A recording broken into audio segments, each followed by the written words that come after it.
The Angry Chicken Hearthstone podcast is produced by amove.tv. Check out amove TV for more podcasts covering Blizzard games. For more of Jocelyn's gaming podcasts, visit joceplays.com. And to find many more podcasts with Ridiculous Hat, follow @RidiculousHat on Twitter. Every episode of TAC is made possible thanks to our legendary patrons over at patreon.com/TAC.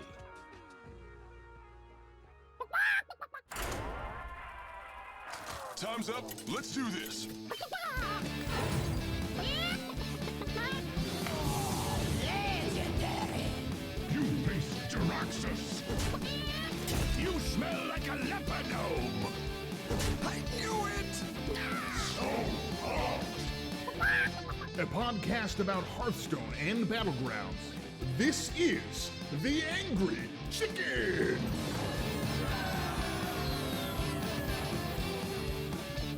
Greetings and welcome back. This is the final episode of The Angry Chicken for 2021. I'm Garrett. I'm already drinking, here with Ridiculous Hat, who's also already drinking, and Jocelyn, who I don't know if you're drinking. Yeah, but water. Stay hydrated. Let this be a reminder to everybody listening. Stay hydrated. Stay hydrated, everybody. Happy New Year. Yeah, no, I holidays. did enough of that over the holidays, so this is my off day. I did too and regretted it, but only because so much of it was dairy based. I really like eggnog, and I drank a lot of it. Ooh. So I didn't, and I don't make it very high proof because I like it to be balanced. And so I don't get drunk because I get really full and like dairy sick before I get drunk. That's just a very gassy way to drink. Dude, I just love eggnog, man. Like I'm not But drinking I'm- it to get drunk. I'm drinking not it saying 'cause I like don't it. understand the problems and the associated consequences here. I'm just saying it is objectively it's the Taco Bell of alcohol in terms of Wait, just what it does to your life. I mean, again, I know we've had this conversation. I don't know what Taco Bells y'all have in New York State, but I've never gotten sick at a Taco Bell. Not sick, just No, I'm gassy. fine. I'm fine. That's Chipotle. Chipotle, yeah. You stay away from me. There's a reason I don't get it when I'm at BlizzCon in mixed company. Yeah.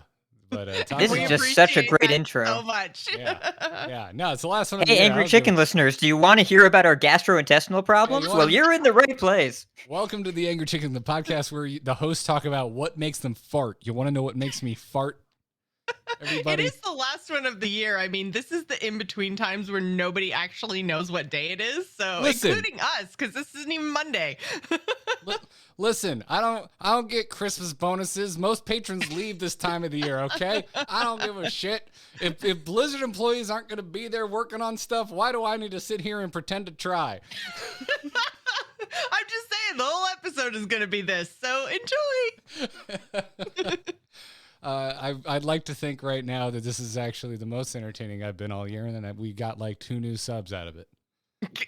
That's what I like to think. But hey, thank you both for holding down the fort last week. Booster busted my ass is what happened. I was so not great after that boost, and had like a 3-day headache and no sleep. So It's okay. We did a 3-day podcast, so Cool. So I've heard. Somebody just now tweeted that you taught them how to use Twitch on the last episode, and I'm like, what the fuck are they actually talking We about? did. We were talking forgot about about why. Yeah, we were talking about why, like, the platform on which browser tab you're on matters. Like, why Twitch versus YouTube when like they're open next to each other.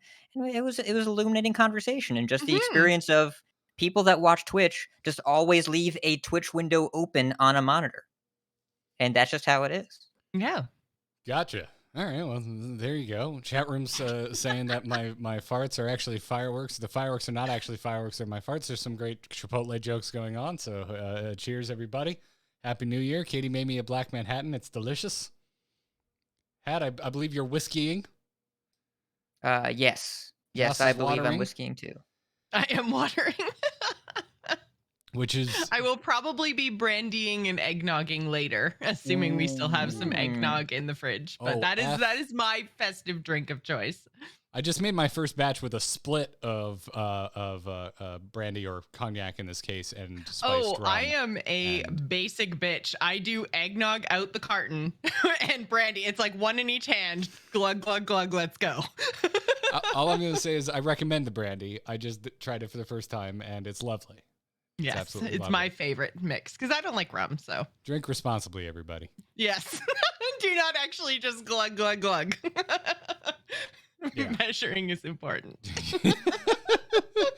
Hey, let's thank the people over at patreon.com/TAC for making public drunken disorderly conduct possible.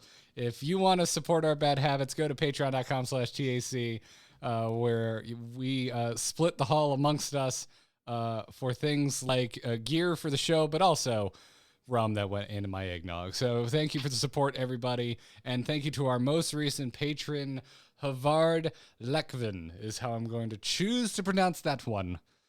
My last name is Wiener Schnitzel. If I messed that up, I apologize. I had an art teacher all 4 years of high school that only ever called me Wine Glass because he couldn't figure out my last name. 4 years? I mean, I get that if you're like, I'm going to have this kid for like one semester. Like, who even reads anyways? Like, why bother? But 4 years? Yeah. Just, I mean, at a certain point, it became like a running joke. But yeah. For them or you? Just for him. Just for them? Yeah. At a certain point, even the rest of the class is like, this isn't funny anymore. Yeah. Was it funny? I could see like being funny once, but hey, I'm not going to make the effort to learn one of the two syllables in your last name. I'm not the comedy potential there. It's kind of limited. It is. And yet, there I was. There it was. Hey, do you want to talk about some Hearthstone news this week? There isn't any. Sure. Yeah, I want to talk about Hearthstone the game. I was going to play it and cut it off short, but Joce already made the joke. So Sorry. There's no news this week. There's no news. There's nothing going on. Some assholes on Twitter yelling I am esports. That's all I know. We don't want to talk about that. I mean, I kind of do. It's been hilarious. It's kind of a Thor subject. I would laugh if I knew who you were talking about. If I had ever heard of this person before, I would laugh. But I just wanted to make that joke. I have no interest in acknowledging the subject further. I have Guy's a tool bag. The only thing I have interest in is saying just how entertaining it's been watching literally my entire internet circle shit on the same person all day. It's been really entertaining. Yeah, I've just been ignoring it. It's one of those things where it's just like, this almost feels so bad that they just want attention, so I'm just gonna not give it to them. Yeah, I mean, I was laughing until I was like, I think this person might just be unhinged, and then it became less funny. But then I saw a really funny meme about the subject at hand, so then I laughed again. Hey, what decks are you playing while I try and pull ourselves out of this spiral that I created? Well, I was playing a lot of Free Shaman. I was seeing almost only Pirate Warriors, so I was like, you know what? Screw it. You don't get to do your thing anymore. And that worked. That got me all the way up to Diamond 5, so that was pretty neat. Hell to the yeah. Screw you, pirates. That's all I've been playing is pirates. So, you know, it's you can yell that and I'll just be like, you can say it all you want. I've got a sick win rate with the few games I've played since Christmas, but oh boy, I haven't had a win rate this good in a while. I went like 18-1. Holy crap. I'm telling you, That's only pretty good. warriors. Only warriors. And then I started then I came back down to earth because I wanted to play something fun. Not that Free Shaman wasn't fun. I just I was at a floor, so I'm like, hey, I'm just going to hang out at the floor for a while. And on the floor, I tried Language Hackers. So he put up a video about 5 days ago of a ping mage, and I made a couple of tweaks, and it's kind of a hybrid between ping mage and big spell mage, and it's actually really fun. I'm only winning, I've got like a 55% win rate or something with it, but like it's cool and fun, and every once in a while you get to do a really big, humongous thing, and that's a fun thing to do in the game. So Is this I'm just really enjoyed it. where Mage is destined to eventually settle at? This is so fun and interesting, and it has such a meh win rate. You know what? I mean- I'm okay with that. There's another good mage deck right now that is still based around Incanter's Flow in Mozaki Mage, and that deck is just fine, though polarized as mage decks tend to be. And also, I'm okay if that win rate is meh after being the most popular deck in the game for 8 months, and before that they had to nerf Cyclone Mage to make it not the best deck. Mage has been doing fine for a little while. But no, Yeah. okay, you went back too far that is detrimental to my argument. If you go back to the when it was the most popular deck thing, remind me what the win rate was, because I remember it not being particularly hot. Well, they nerfed it 2 weeks into Barons, then they nerfed it 6 weeks into Barons, and then they nerfed it in Skolo twice. So after all the nerfs, Then it still wasn't wasn't so great, great. but Incanter's Flow-based mages didn't really fall off until the last 2 weeks of Stormwind when they nerfed the quest, and then it stayed that way for about a week into Alterac until they nerfed around Mozaki, and now Mozaki's good again. So that was like a rough 3.5 weeks for Mage, I agree. Well, yeah, the kind of hybrid that I've landed on, I think is really really fun. It's kind of like I'm playing with one deck, but some games I lean more into the hero power side of Mage, and then other games I'm doing the big spell kind of stuff, but it's just one deck, and if one of those styles doesn't really work, I have enough tools from the other style that I can kind of get away with it. So, I mean, I'm really enjoying it. It's been a lot of fun. Yeah. There is variety to the Hero Power Mage, Ping Mage, Wildfire Mage experience. I played a bunch of that right after the buffs, and it's not that far off from being there, and it keeps a lot of the pieces, so I wouldn't be surprised if post-rotation we actually see it. The buff to the Dawn Grasp hero card was Mhm. really substantial. The double buff, really, really significant. That card is very, very good now. And Parrot's okay, but you can just kind of be a minion-heavy mage deck now, just kind of shove other decks off the board, and you're pretty good at it with the right opening. I went really low curve with the build that I was trying out with, like, flurries and multicasters and a lot of 2-mana, 1-mana, 2-mana minions, Wand Thieves and Shivering Sorcerers and Star Scryers and whatever. It's still just, like, a little bit too prescribed in the late game that the source of your damage is mostly Mask of Cthulhu, and so you have to set up a turn where Mask is good, and then also play multiple copies of it through the Dawngrasp Hero or the Parrot or whatever, and then you end Mhm. with Mordrish, and so if you stumble in the early game, your late game stuff doesn't quite work, but if you get the curve right, you can just blow people out, and Mordrish on 8 is ridiculous. So good. Oh Yeah. man, I just love playing it. I don't even care if I kill my opponent with it. Like it's just a fun freaking card to play. Like he just goes off, has this big like guitar sound and like kills everything and it's great.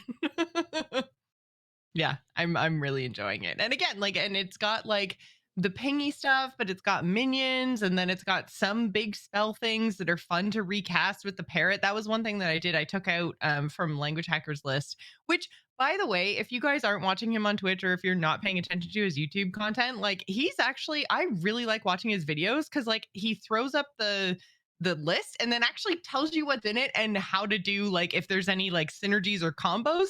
Not everybody does that. They want you to watch their whole entire hour-long video, and I'm like, but you haven't told me how to do the thing. What's the thing? Or it's So, just a clip. It's just a stream clip of a few yeah. games with like minimal editing. Yeah. Not outing anybody, but it makes it hard to learn. Yeah. So yeah, he makes really, really good content and I think he's a great teacher. So go check him out because the decks that he posts on YouTube are also kind of off meta. So it's not how to play like the super high win rate stuff. It's like, hey, if you're looking for something different, go check out his stuff. So, anyways, he had a couple of wand makers in there, and I took them out and put parrots in instead, and that just worked better. You know, Joss. So, You know, Joss means it too because she found like actual constructive reasons to like Language Hacker, not just because he's in Toronto. Yeah, he's Canadian, so obviously love anyway, but also he is a very good teacher and I like his stream a lot. So you guys should go check him out. Yeah, big fan. Well, if he's bringing more free shaman in this world, I don't know if I can recommend him. That's just because you're playing warrior, so you're sad about it. I'm sad anytime freeze is ever good, anytime ever. I get that, but I think that like, or at least the reason I'm enjoying freeze, first of all, is that I'm playing it, not having it played against me, but also No, just full stop there. That's the real answer. Anything said after this is just self-defense. Well, I think that I mean, I'm generally a fan of minion combat. It's just that when it seems like the most popular decks with minions, the stuff that they're playing is just like way too good and way too efficient. And then so it's just like if I play anything else, my minions just aren't as good. And that feels really bad. So I feel like punishing paladins and punishing pirates, like that's okay. I'm fighting the good fight right now because they have been too good for too long and they're just too powerful tempo wise and they need to be punished. Wait, okay, hold on. We need to dissect this for just a minute because you just said they've been too good for too long. Yes. And you're playing shaman. Freeze shaman, which is new. Remember that at the beginning of this year, in Baron, shaman was an unplayable class till the mini set when they printed Wailing Vapor, Perpetual Flame, and Primal Dungeoneer in the same set. And those 3 cards made shaman really good all of a sudden. I will push back against Quest Warrior because Warrior in the first half of what S set are we in now? Skolo, no. Saviors, no. It's Stormwind. Stormwind. In the first half of Stormwind was Alterac Valley not a now, thing. which does not have an S in it, but yeah. Right. But Warrior at the beginning of Stormwind was just not a thing. Remember how everyone thought the Warrior quest was the best quest, and then it was not a Terrible. thing? Like just period, not a thing. And then they buffed it, and then they released new cards, and then it was really a thing. That was like the summer though, and now it's the winter. They've had their season.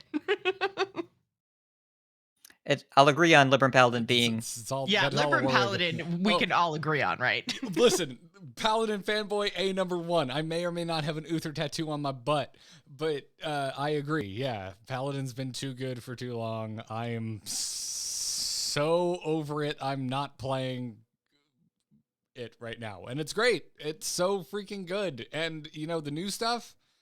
And by new stuff, I mean that one card called Lightforged Cariel is really fun. Is a really cool card that is as powerful as I hoped it would be, and it's like everything I want out of a paladin ass hero card, and it just fulfills so much paladin fantasy for myself. But I am so bored with Librams. Yeah. Yeah. I'm just bored with that being like the best way to play Paladin to the point that it feels like the only way to play Paladin. So I'll be happy when rotation happens. Yeah. I mean, it's obviously good.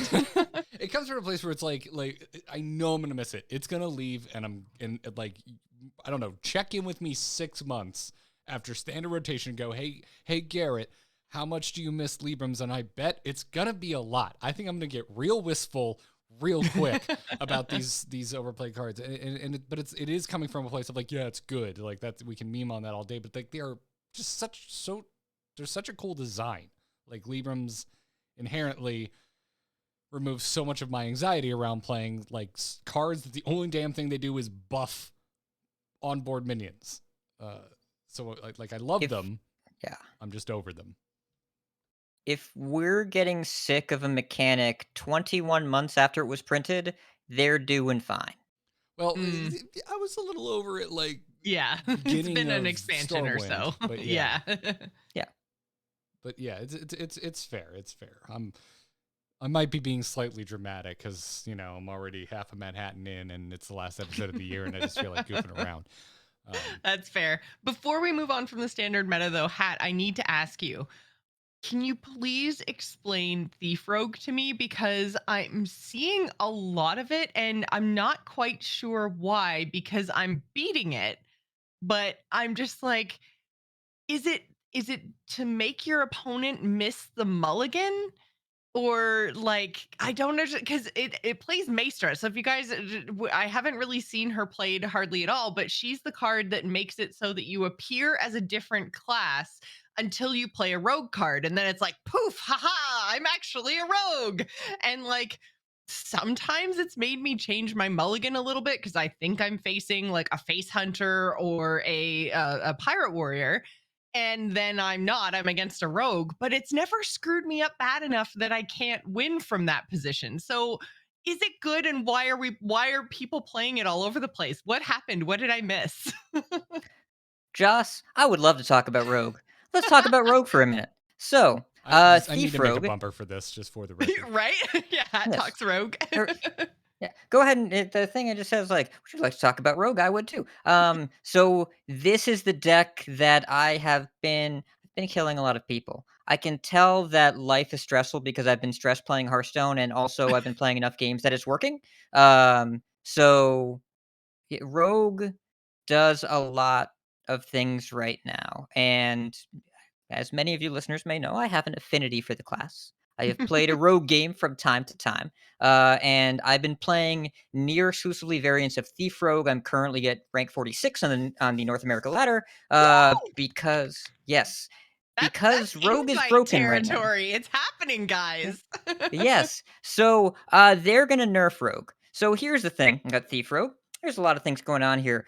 The reason for Maestra, it is not for anything to do with you, Jocelyn, as the opponent. It is Okay. because the mechanics of Wild Paw Knoll and Double Agent are the important things here. Wild Paw Knoll is the 5 mana 4/5 for every card from a different class you've drawn this game. Reduce this card by 1 mana for the rest of the game. If you are not a rogue and you draw a rogue card, it reduces your Wild Paw Knoll. So you start as one of the other 9 classes. Okay. So it thinks And you're a then mage. So when your rogue cards come out, then it's like checks to see if the classes match, and it doesn't. Right. I get it. Okay, that It makes sense. checks to see, yeah, so it That checks to is- see if the card you draw is a rogue card, or is not your a rogue current card. class card. Yeah, Yeah. right. Yeah. It's not checking for a rogue card. It's checking for what class are you currently and what class is the card that you just drew. Right. Or What you added to said. your Yes, hand. that thing. Yeah. And also, Maestra, the mask comes off after the first card you play. So if the first card you play is something that add cards to your hand, then those cards also count towards the null. So say if you draw a rogue card on turn 1, and then you play, I don't know, like Secret Passage, for example, and then you add 4 more rogue cards to your hand, that's 1 plus 4, that's 5, which is the same cost as Wild Paw Knoll, which means if you passage into a Knoll and draw 4 rogue cards, then you play a 0 mana 4/5 that with Rush on turn 1, which is sooner than you can normally do that. I haven't actually seen anyone pull that off yet. I've seen people play the 3/3 that copies itself if you have a card from another class in your hand. Yep. So I've seen that one, but it hasn't been too much to deal with. And I've also found that with the mage deck in particular, I usually have my hero power amped up a couple times. So I'm able to I just keep one of the fire my hero power at everything guys and wait, and then when Scabs is played, I can get rid of the stealth dudes before they can hit me in the face.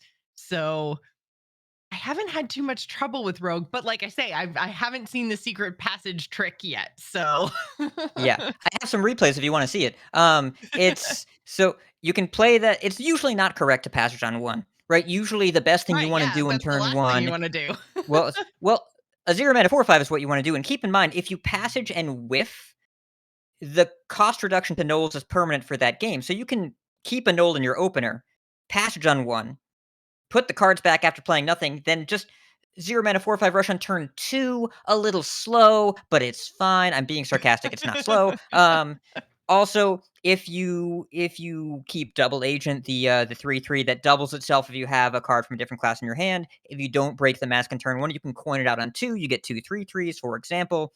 You build really aggressive boards really quickly, larger than most decks are supposed to be able to deal with. You have a crazy amount of card draw, and you get to just kind of cheat a lot. You have a bunch of from hand damage. Edwin Van Cleef is completely bananas in the deck because your cards on average cost very much. The new Edwin, where you draw a card, and then if you play it, Edwin gets +2/+2 and keeps going.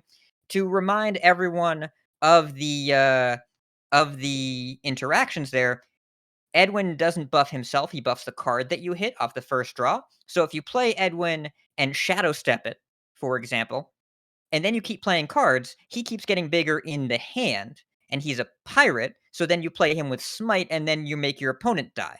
Uh, by the way, that still works if you Shadow Step him back your hand and then play a Secret Passage. Even when he's in the passage, he gets bigger over in the passage. It doesn't matter where he is. So the deck has a lot of nuance, really, really fast openings, a lot of damage potential in the mid game, cheats a bunch of mana. If you prep a Reconnaissance, which it gets you a Death Rattle minion from another class and reduce it by 2. If you prep that, you basically cast Unnerved Innervate, which is very powerful. And then also you have this card called Scabs, Shadowcrafter Scabs, Mm. which is a stupid card that they need to nerf.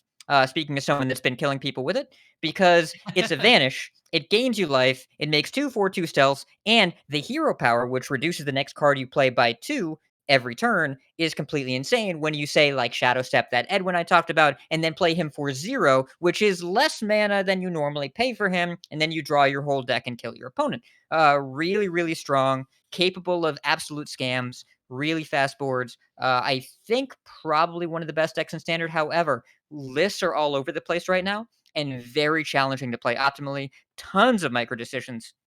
I imagine that it will become more popular over time. Jesse Alexander hit rank 1 with a list yesterday with 1 prep. I think that we moved on to playing 2 preps. It's been the deck that I've been crushing people with. I was actually playing a slightly different version of it for the past week by Sazaklo, which ran Murloc Tinyfin and Desk Imp and Frostwolf Warmaster This because is it just the- was I going think I for saw that yeah. called Cute Cute Rogue. Rogue. Yeah. Yes. This Cute is the Rogue. list I've seen going around, specifically like Tiny Fin Yeah. is what made me go, huh? What the So actual F? the purpose of that deck, that's a passage on 1 deck, like, that's what you do. In the other Thief Rogue list, you don't normally passage on 1, you normally wait a little bit unless you're in, like, Face Hunter matchup, you need to get on board really quickly. But in the Cute Rogue list, you passage on 1 every single time because you're just going to scam. You can play as many 0 mana cards early on as you can and then get down your free 3/3, or you go for the Knoll or whatever. And when your deck has, I think it's something in the neighborhood of 9 0 mana cards once you include the Knolls, then Edwin on turn 4 can sometimes just be a 10/10 or whatever. My record for prize Wait, plunderer with that version of I the deck, thought that we were trying to get away from that kind of an Edwin. it's I don't think this deck is going to go untouched because of the interaction. So we are, and I think they will. My record with an Edwin turn, I did a prize plunderer for 12, but it's a lot. It was a That's lot too of many. damage. Yeah. Uh, so yeah, it's a lot of fun. It's very powerful, difficult to play, lists are unoptimized, powerful new deck, and Maestra, to answer the question, is only played to discount your Knolls or cheat out fast double agents. Has nothing to do with the deception. There are actually some tricks. If you're commonly, especially at the high legend brackets where I'm playing, but in legend in general, if your opponent has a non-golden hero power and you're used to seeing golden hero powers, that means that they're Maestra. Or if they're a Ah. demon hunter, if they use their hero power in turn 1, if you mouse over it, if they're a rogue, it'll cost 2 mana. It'll say 2 mana in the history bar. So they hero power, and then you go over there, and it says a red 2. That's how you know they're a rogue. Or if they're That a feels like priest, cheating. they're I feel like probably a they should rogue. be sneakier than that. It's I don't know. I've played against a couple of quest priests. yeah, Or I they're should out say there. I've beaten a couple of quest priests. It's But they're exactly, yeah. trying. They're trying at least. Uh But yeah, it's the considering that the best play in the deck is often trade Cutlass on 1, trading doesn't break the mask, but Right. if your priest But you opponent trades a know. Cutlass, what's really going on here? Yeah. Hmm. Yeah. So I mean, I've started seeing it more now, and I'm wondering if that's because you say there's been a couple of high legend or people posting like rank 1 legend with Maestra. So I've started seeing it a little bit more often because she's currently banned in like world in grandmasters and world championships and stuff like that. Like she's not a playable card, right? Abar already said they're going to unban her for the first week of quals Okay. just because the list is real, and so they have to figure it out. It was easy to ban in the past because no one was playing her because there was no competitive reason to, and all the esports stuff was open list. So when you were only like fooling your opponent, but your deck list was visible, that's not fooling anybody. It has a gameplay impact now, so they actually want to have Maester be legal. It's going to be an administrative challenge, but they will find a way. I've been very unclear on who is esports. So are you saying that Maestra is esports? For the first week of qualifiers only. Yeah, it's you get to play Draw Your Null Simulator for esports. See how that goes. Okay. All right. Just as long as we're clear. Yes, but yes, it's good. I will say this standard ladder is extremely diverse. One of the widest metagames I've seen in a long time. There's so much stuff out there, and I keep seeing things that I haven't seen before all over the place, or decks that I thought were long dead that are actually kind of okay. Uh, I was talking to Zach for the Vicious Indigo report for Thursday. He worked on 42 decks this week. Wow. 42. There's 7 Druid decks. There's I don't remember this kind of diversity, especially in a 6-set meta. I'm just kind of addicted to Alterac Constructed right now. There's a ton going on. It's good. There is a lot going on. I mean, like, I know I kind of complained a little bit about Pallies and Warriors, and I mean, Face Hunters grouped in there too. I wish that those weren't just the highest win rate decks still, but you're right. Like below that chunk of 3 people being boring jerks, there's a whole lot of fun below that. No Hey. offense, Garrett. Sorry, I forgot Hey. that you're playing Warrior. I can hang up on you. I just want to remind you. That's an option. Sorry. You may have been driving this shit last week, Jocelyn. Oh, I'm Just sorry. over here dragging my ass. It was totally unintentional. Jeez. Man, people told me, oh, you're going to go do a podcast with a Canadian. I hear they're so polite. Whoops. Somebody, yeah. Sorry. Somebody that's a good whoops. That's a good one. Oh, man. So anyways. Listen, not all of us can literally. There's a lot else going on. I get it, Joss. Not all of us can literally stop other people from playing the game. With the deck that they have chosen to slam games with. So you're right. You clearly have the moral high ground of fun and interactivity in every game you take a free shaman into. Listen, Garrett, I don't want to hear from she- you, Mr. Okay. Stabs. I'm just saying. You know what the fairest she thing you can do right now is play a 7/7 that summons a Juggernaut. That's the fairest thing you can do right now. I'm not gonna sit here and take shit from people literally playing a pause deck and running scabs. I'm just saying. If she freezes your board, just roll Smite and Gorehowl. You'll be fine. There you go. Go double face. There you go. Enjoy your moral high ground. Thank you. Thank you very much. And while I'm thanking people, we have a sponsor to thank today. That's right. Today's episode is sponsored by Honey. I'm not sure if they wanted to follow me yelling at my co-hosts in Hearthstone indignance, but that's what just happened. And listen, Honey's a great sponsor because we all shop online. Maybe you had your fill of it recently because, we might have just done a lot of shopping, but it can make it a less painful experience. You don't have to sit there and just look at that promo code field taunting us at checkout. You don't have to look at that promo code field and be like, you think there's any like holiday codes that are like still good? Because like I got some gift cards. I'm not going to tell my cart that before I check out, but I got some gift cards, but I'd still like to make them go the extra mile.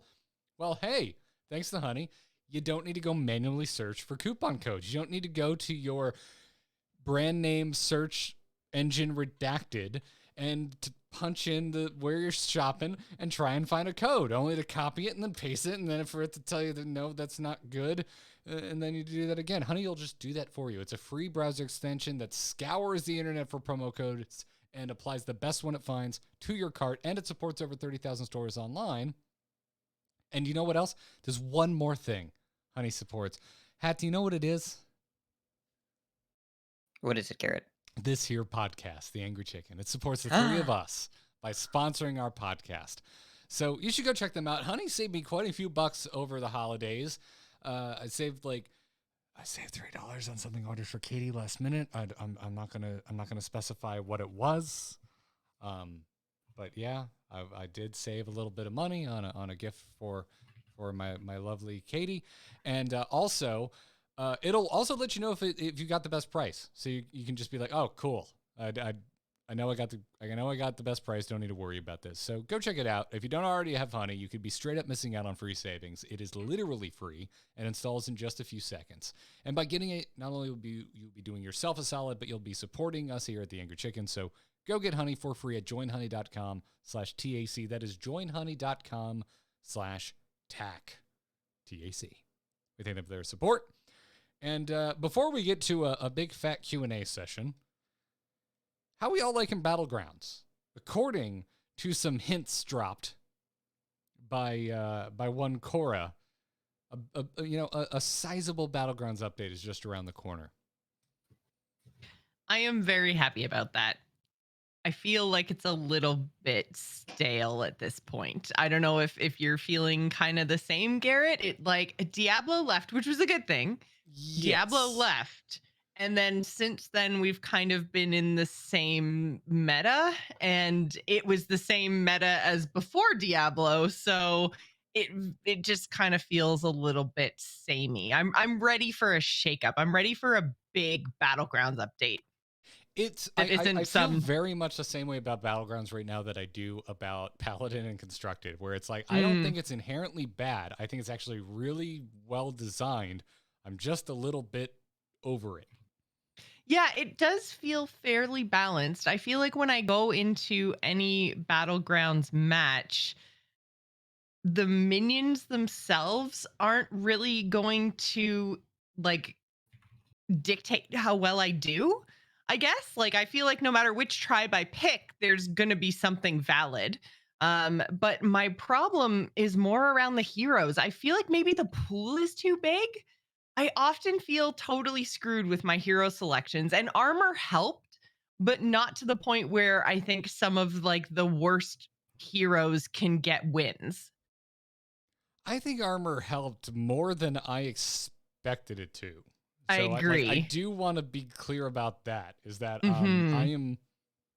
there's some heroes that really benefited from that extra little bit of health for sure. Yeah, I had a Zephyrus game today where I just popped off, and I don't like Zephyrus, and I think Zephyrus kind of sucks.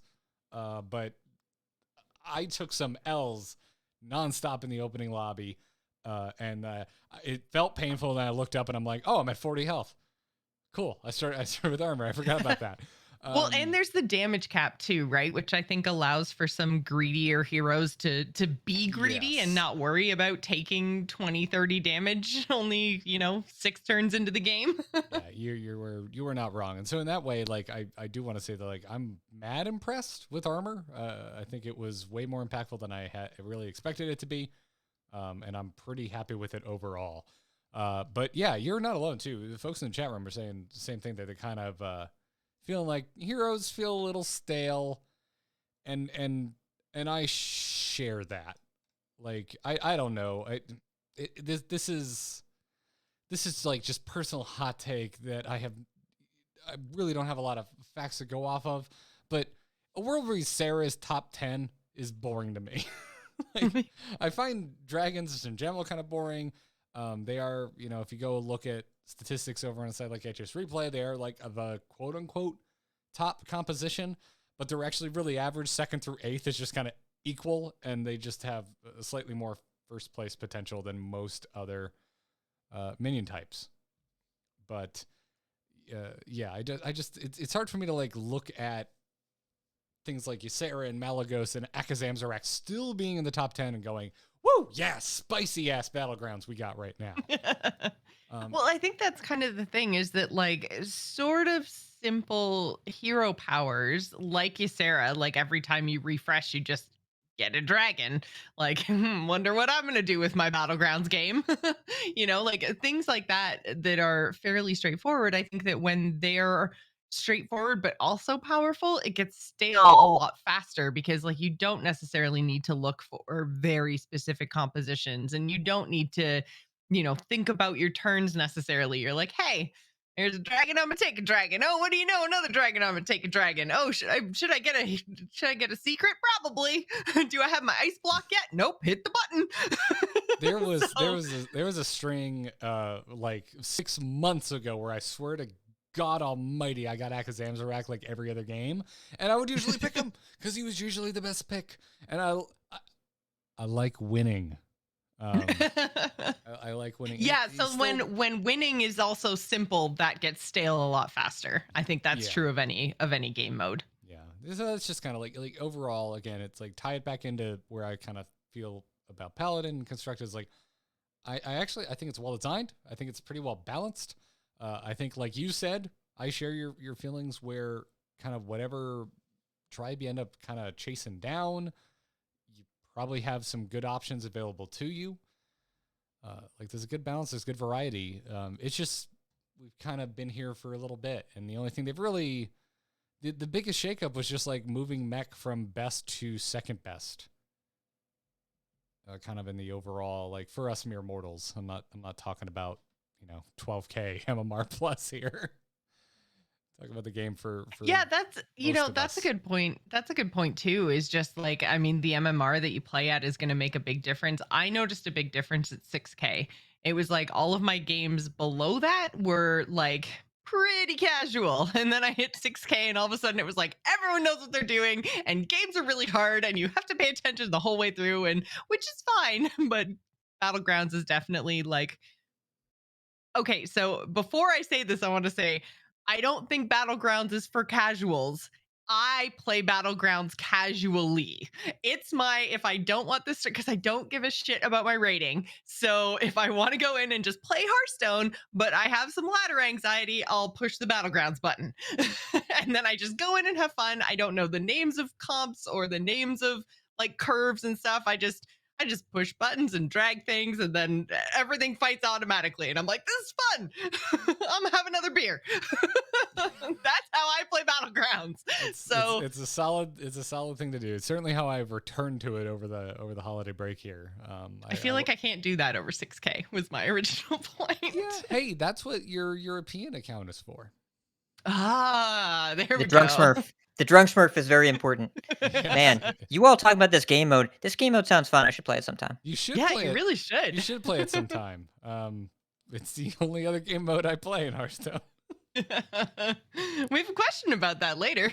Hey! Oh yeah, I saw that question. I love that question. I can't wait to get to that question. Y'all want to get to some questions?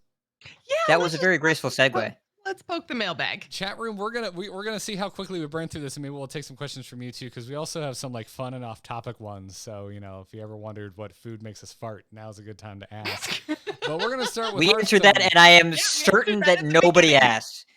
I'm certain that nobody asked that question. We answered it anyways. Just threw it out there. It's people can't unknow that. That's something that we did to them. It's true. Do we have a bumper for mailbag? No, we don't. You can send your emails to tacpodcast@gmail.com. I mean, we got there it is. Hello, it's me. hello. Just quickly, do you get my message? Yep. Oh, Hello, brother.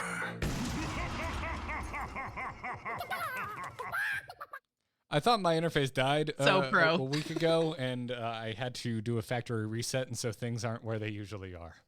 So, yeah. Anyways, you can send your emails to tacpodcast@gmail.com, or if you are supporting us on Patreon, you can leave us a question in the questions channel of the Patron Discord, which is where I think everything we're about to talk about came from. HollowPoint51 writes in and says, Cluckutation Spirited Pultrificators, one of which is Billy Cock, a hat synonym apparently. I've got some weird hats. I've never heard of a Billy Cock. I will Google that cautiously later. HollowPoint. Leave safe search on. Oh, yeah, definitely. Hey, listen, I started doing regular Final Fantasy content. I need to leave safe search on all the time. Those are some thirsty, Oh, is that mofos. Yeah. Yeah.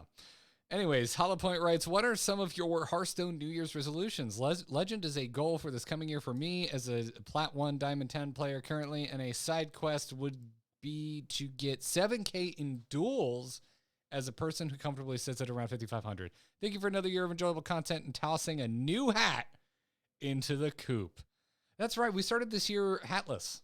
We did. Yeah. And now we have a hat, and he's delightful. Thanks. Garrett has a hat too. We have 2 hats.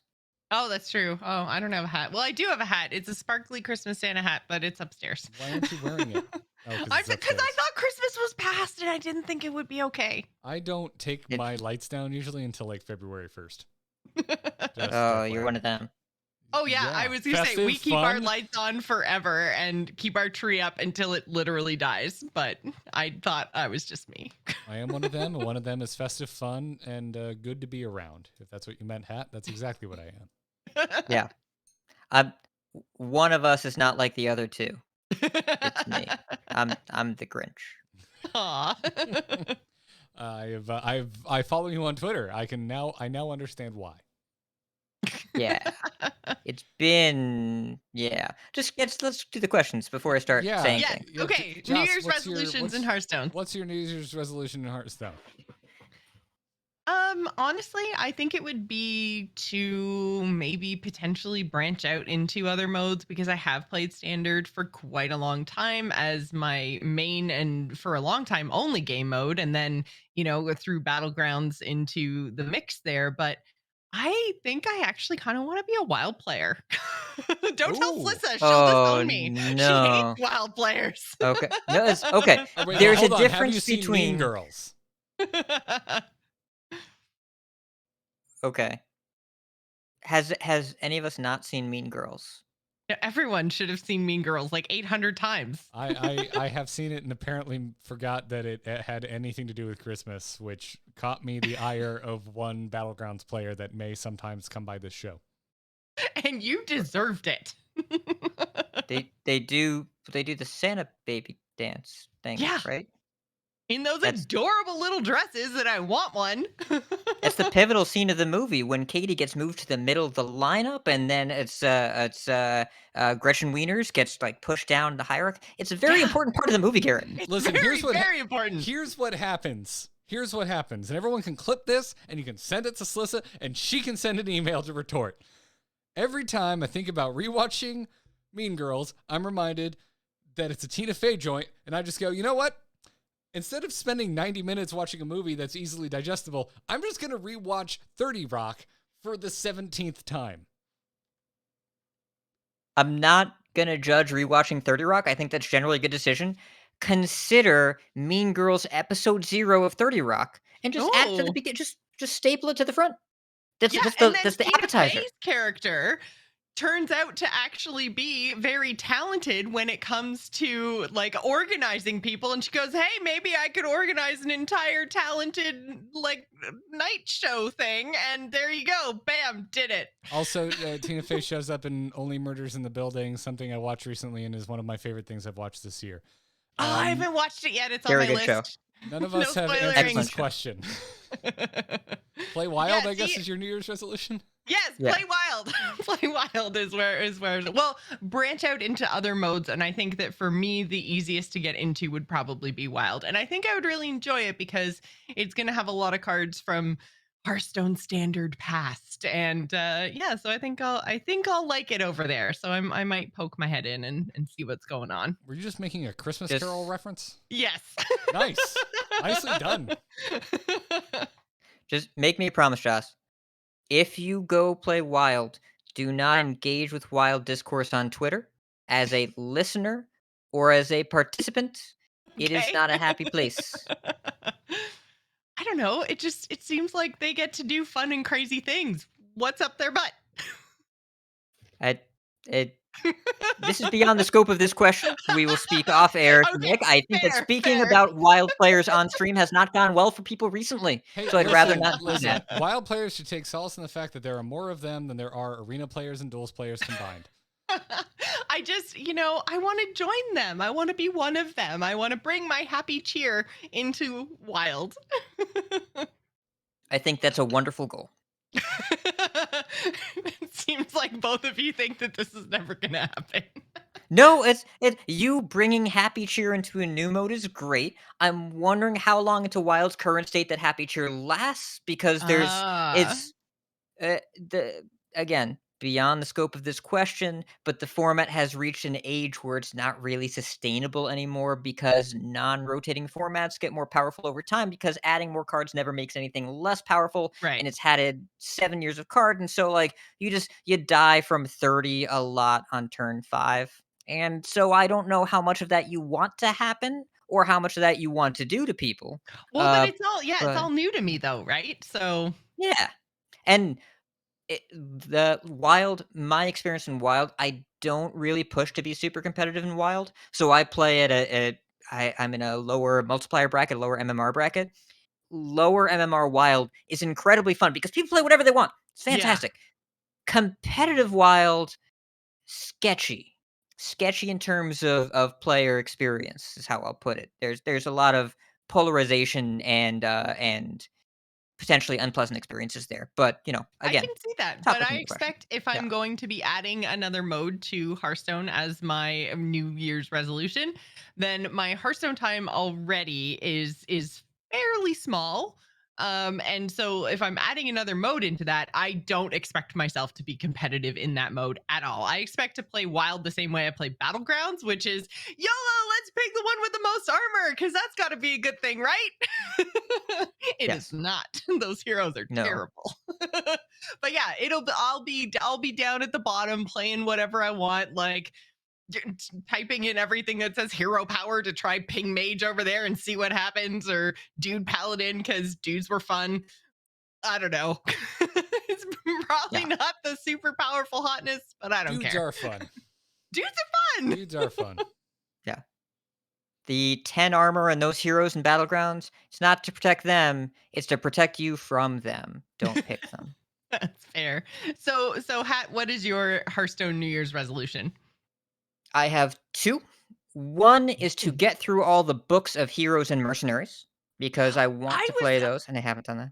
I was playing the Book of Mercenaries ones on with all the travel and stuff that we did. So we went and saw a way far away family, and so it was like a 4 hour car drive, and I was not driving, so I'm like, I need to play single player content. And so I actually did the Book of the Mercenary stuff, and it was really good. I was surprised. Matt London, the new narrative designer, is really, really talented. He crafted the mercenaries as characters from the beginning of this year, and their stories were very well done in a very dense format. And I was really impressed with the ones I've done so far. So I want to get through all of those Mhm. because it feels like something that's definitely worth doing. And I have some Book of Heroes left over, and I really like the Gul'dan one, so I'm going to try some of the other ones. Some of the ones that I tried were okay, but some of them were quite good. And the Book of Mercenaries, every single one that I played has been pretty great. The Scabs one I've heard is a lot of fun. Mm. Yeah, and there's Yeah. still 3 more to come, right? So, Yes. Dawngrasp, Tavish, and Bruchan. yes.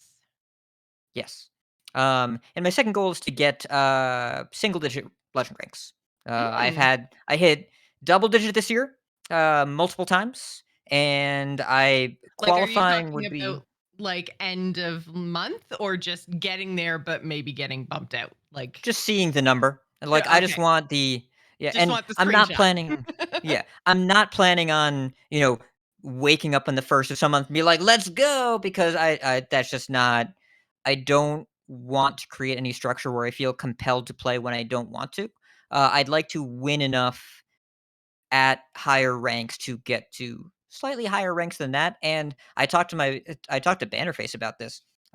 He had a run, I think it was last month, the month before, where he went from rank 100 to rank 4 or 3 or something like that. And I asked him how many games that was, and he's like, "Oh yeah, 200."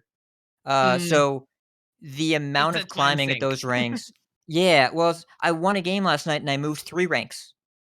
3. because it's just the MMR is so dense there and people Mm. play so many games. That's a big time sink. But this is the first year where I've done well enough multiple times to get to double digit numbers. I'd like to try one number, single digit. I want to try it. That's a good goal. What about you, Garrett? I'd like Single to. digit legend? God, no. I can think of nothing that would make me leave this show sooner. No, I want to get back to 9,000 in BGs. I got there once, I think in its second season. And I haven't been back there since because I'm lazy. Or I start to get close to it and then I get nervous and I start playing on my alt accounts. Well, if you just add them all up, you probably got there. That's not how it works. As you mentioned earlier, maybe playing at like 4,000 MMR is a little easier than playing at 6,000, 7,000 plus. But yeah, that's really it. I'd like to get back to taking Battlegrounds semi seriously. It's still probably my favorite mode. I'm really enjoying Standard at the moment, which is hilarious because I still forgot to pre-order, and I'm still at a horrendous lack of cards. But Warrior is still one of my least played classes, so the fact that the same old Warrior as it ever was is really good is working out for me there. Like, I'm not personally bored with it because I haven't played a lot of it. So. Right, because you didn't really play it before this expansion. Yeah, too much. Warriors never really grabbed me. But man, I love auto battlers, and Battlegrounds is my favorite one. And I'd like to spend a little more time with it and kind of get back to where I've been in the past. Which I realize, like, you watch streamers, they're higher than that, but I play other games too. Well, and I mean, realistically, like, you're never going to be as good as everyone, or like, there's always like one person who's like the best, but like, the chances of that being you slim to none. Just have fun and reach your own personal goals, and that's all anyone can ask of you. You almost had like a really That's inspirational chat, like talk there, but I think it could also translate to why even try? Someone's always going to be better. Well, it's not why try. It's more about setting your own personal goals and meeting those, as opposed to comparing yourself to people that are ridiculously way up here. It's like, yeah, I tried to compare my bank account to Elon Musk. Who is that helping? No one. It's helping Elon Musk. I bet if he heard this, that would make him feel good. He seems like the type of person. Probably true. He seems like the kind of person that would want to crush my hopes and dreams. That's true. Yeah. Yeah. But it's so I'm glad you mentioned that as well, Joss, because like Garrett and I both set some hard ranked goals, and the reality is my goal isn't to be single digit legend. My goal is to be good enough to belong at single digit legend ranks.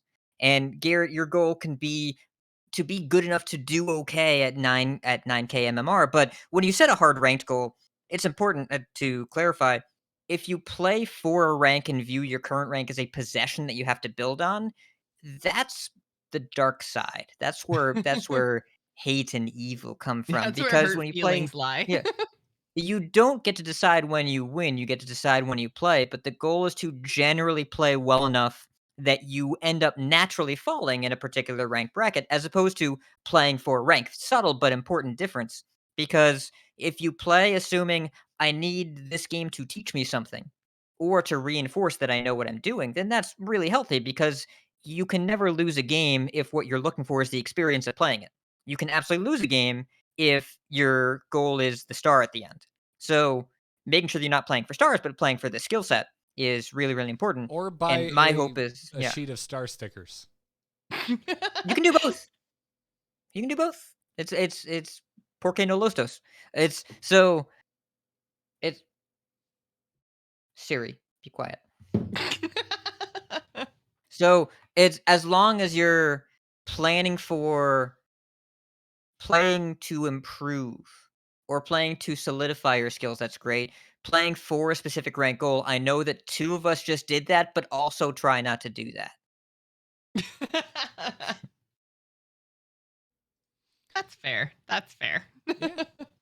Josh, you want to take the next one? Sure. This one comes into us from Maximus, who says, what was your most and least favorite card of the 2021 releases?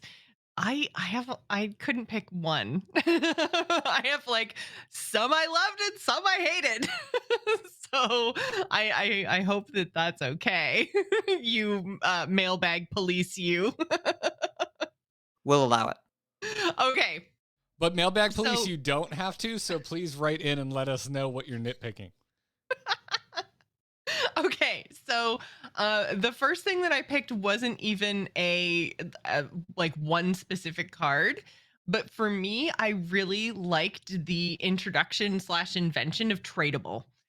And I think that that was a really interesting, healthy mechanic. It was a cool thing that you got to do. It let you have a tech card that had another use other than just the tech thing. So, like the Viper specifically, that you could be like, hey, I really need this because there's a lot of weapon classes. But then if you go up against like a priest, you can be like, okay, cool. I can just draw a different card for this thing and it doesn't just sit there dead in my hand all game. So I think that tradable as a mechanic was a really good thing for 2021.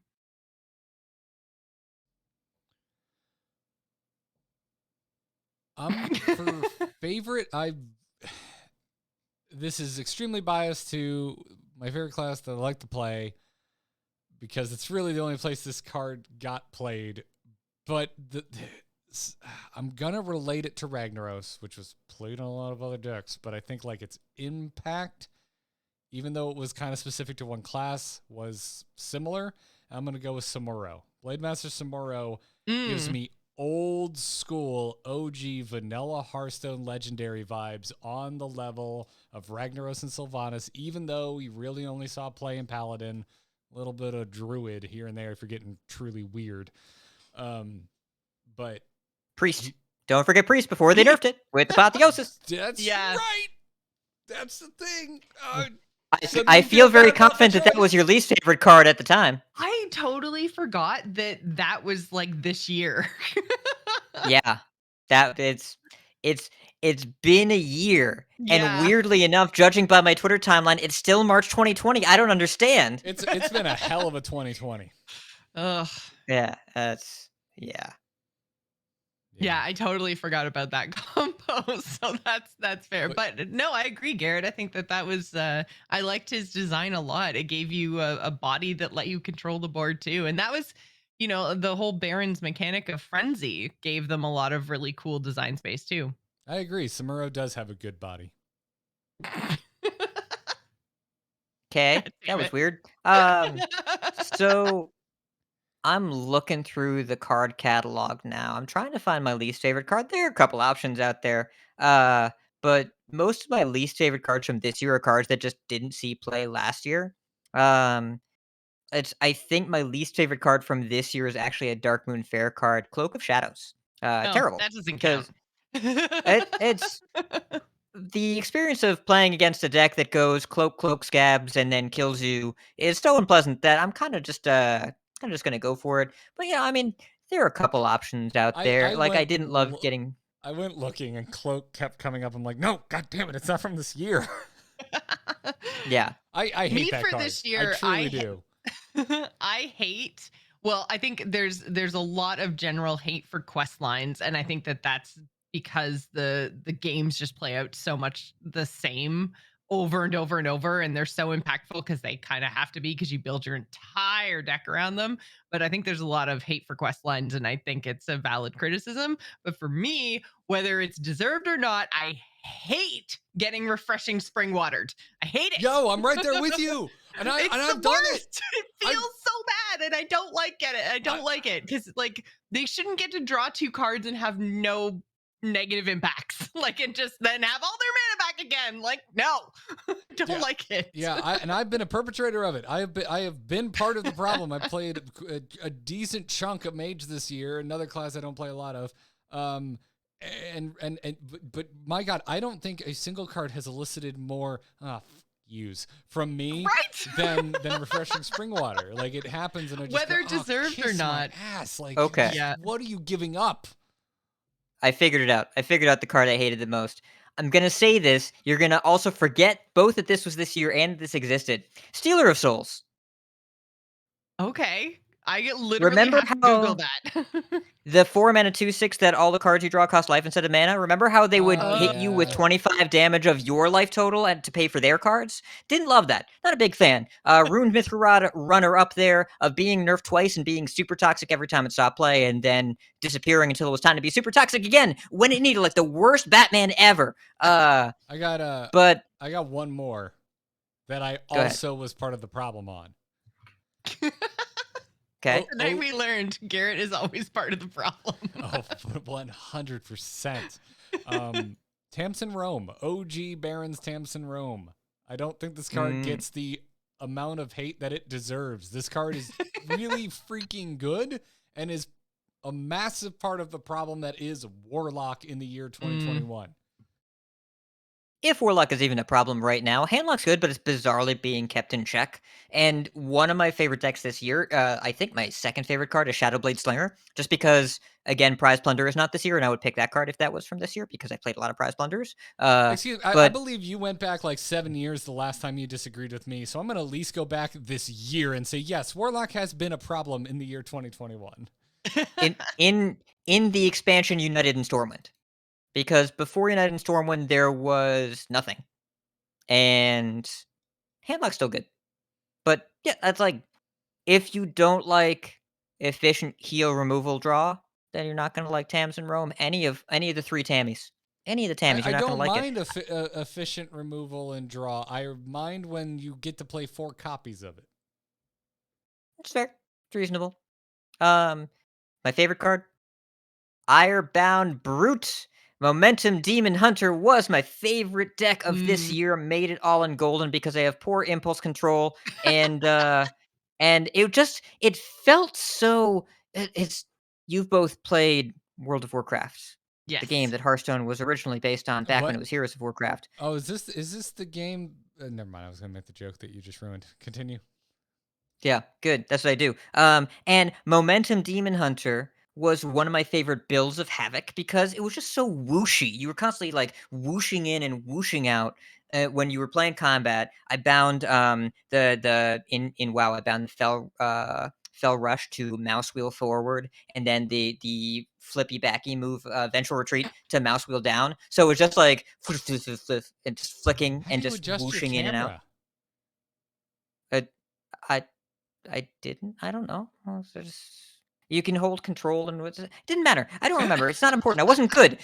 So they somehow took the feeling of Momentum Demon Hunter and put it in Hearthstone because Glide DH with the Irebound Brutes was so whooshy. You just constantly like take the cards out of your deck and then put them back in, then take some new cards out and then just play a bunch of 6/7 taunts. And it was so much fun. I enjoyed it a lot. It's so Really strange. You know, I see Hat's mouth moving and I hear his voice, but the words are Jocelyn. I've never heard anyone say whooshy that many times. But you played against that deck, right? Yes. Can you think of any other word to better describe what happened to you? Bullshit. I got whooshed. There you go. Listen, at no point Whatever. in the extreme volume that I was speaking at my monitor did the word whoosh leave my mouth. Yeah. Well, it probably would have been safer for work, but either way, If I it had fun wasn't- with that deck. If I did utter a calm phrase, it was, oh man, Joss is gonna hate this. Which is fair. Yeah. Although Yeah. none of the cards that I chose were Demon Hunter cards, surprisingly, mostly because the things that I hate came out in years that were not 2021. But Yeah. Let's reflect for a second here, by the way. They did a great job with Demon Hunter design this year, and it didn't feel like last year, even though it all felt very Demon Hunter-y. I was very impressed with how they did it. Because last year it did a felt good like job. Yeah, to I'm be with you. Demon Hunter, you have to be like the Twin Slice deck to be Demon Hunter, and then they got rid of it and all that other stuff and made Demon Hunter kind of slow, and it's cool. I agree. Eh. And I'm going to agree on behalf of Jocelyn because Jocelyn played Demon Hunter this year, and whether you I agree or not, did. that's the only thing I need for proof. That's fair. Joss went in instead of a bunch of vile epithets, so we're going to call that a win. Honestly, Yes. it's because there were different decks that wasn't the lifesteal OTK. I still hate that thing. I really, really We all do. Everybody Yeah. does. Yeah. And But it's dead now. They killed it. Yes, they did, which is excellent. So yeah, when there's other ways to play Demon Hunter, then I kind of get on board. And I did enjoy a couple of Demon Hunter decks this year. Still didn't play it very much. Usually played, 5 or 6 games and went, okay, I can admit that that's not the most horrible thing that's ever happened to me. I want to move on now, though. I just want somebody to listen to "It's Dead Now" and Joss going, and that's great. That's perfect out of context. That's all I want. And maybe to set up Hat for the real lures question. Yes. So, the realer asks, outside of your significant other, what family members did you see over the holidays with whom you can have meaningful discussions about Hearthstone? I am going to limit my answer here because the holidays are not a great time in my line of work, and I don't see Mm, people. And given the state of the world, like within the last 48 hours and probably the next couple of months, I'm probably not going to see any family for a little while. mm. But I did see people over so I did see, I think I told the story before, but I didn't tell it again. I saw I've been seeing my cousins, my aunt and uncle for the past entire my life, 30 years over Thanksgiving. And so we went out to Thanksgiving dinner because their kitchen, they ordered a stove and it's back ordered for 9 months, so you can't have turkey without a stove, but there was a restaurant where we went and did Thanksgiving. And we were talking, and my younger cousin, who just got a job with LinkedIn, New York, said he was exploring mixed media stuff, and he was starting to get into podcasts. And he asked me, "Do you know anything about podcasts?" And I said, "Oh boy."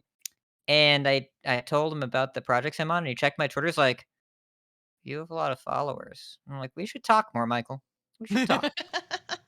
So So that hey, was enjoyable. you remember when I took a podcast class this year?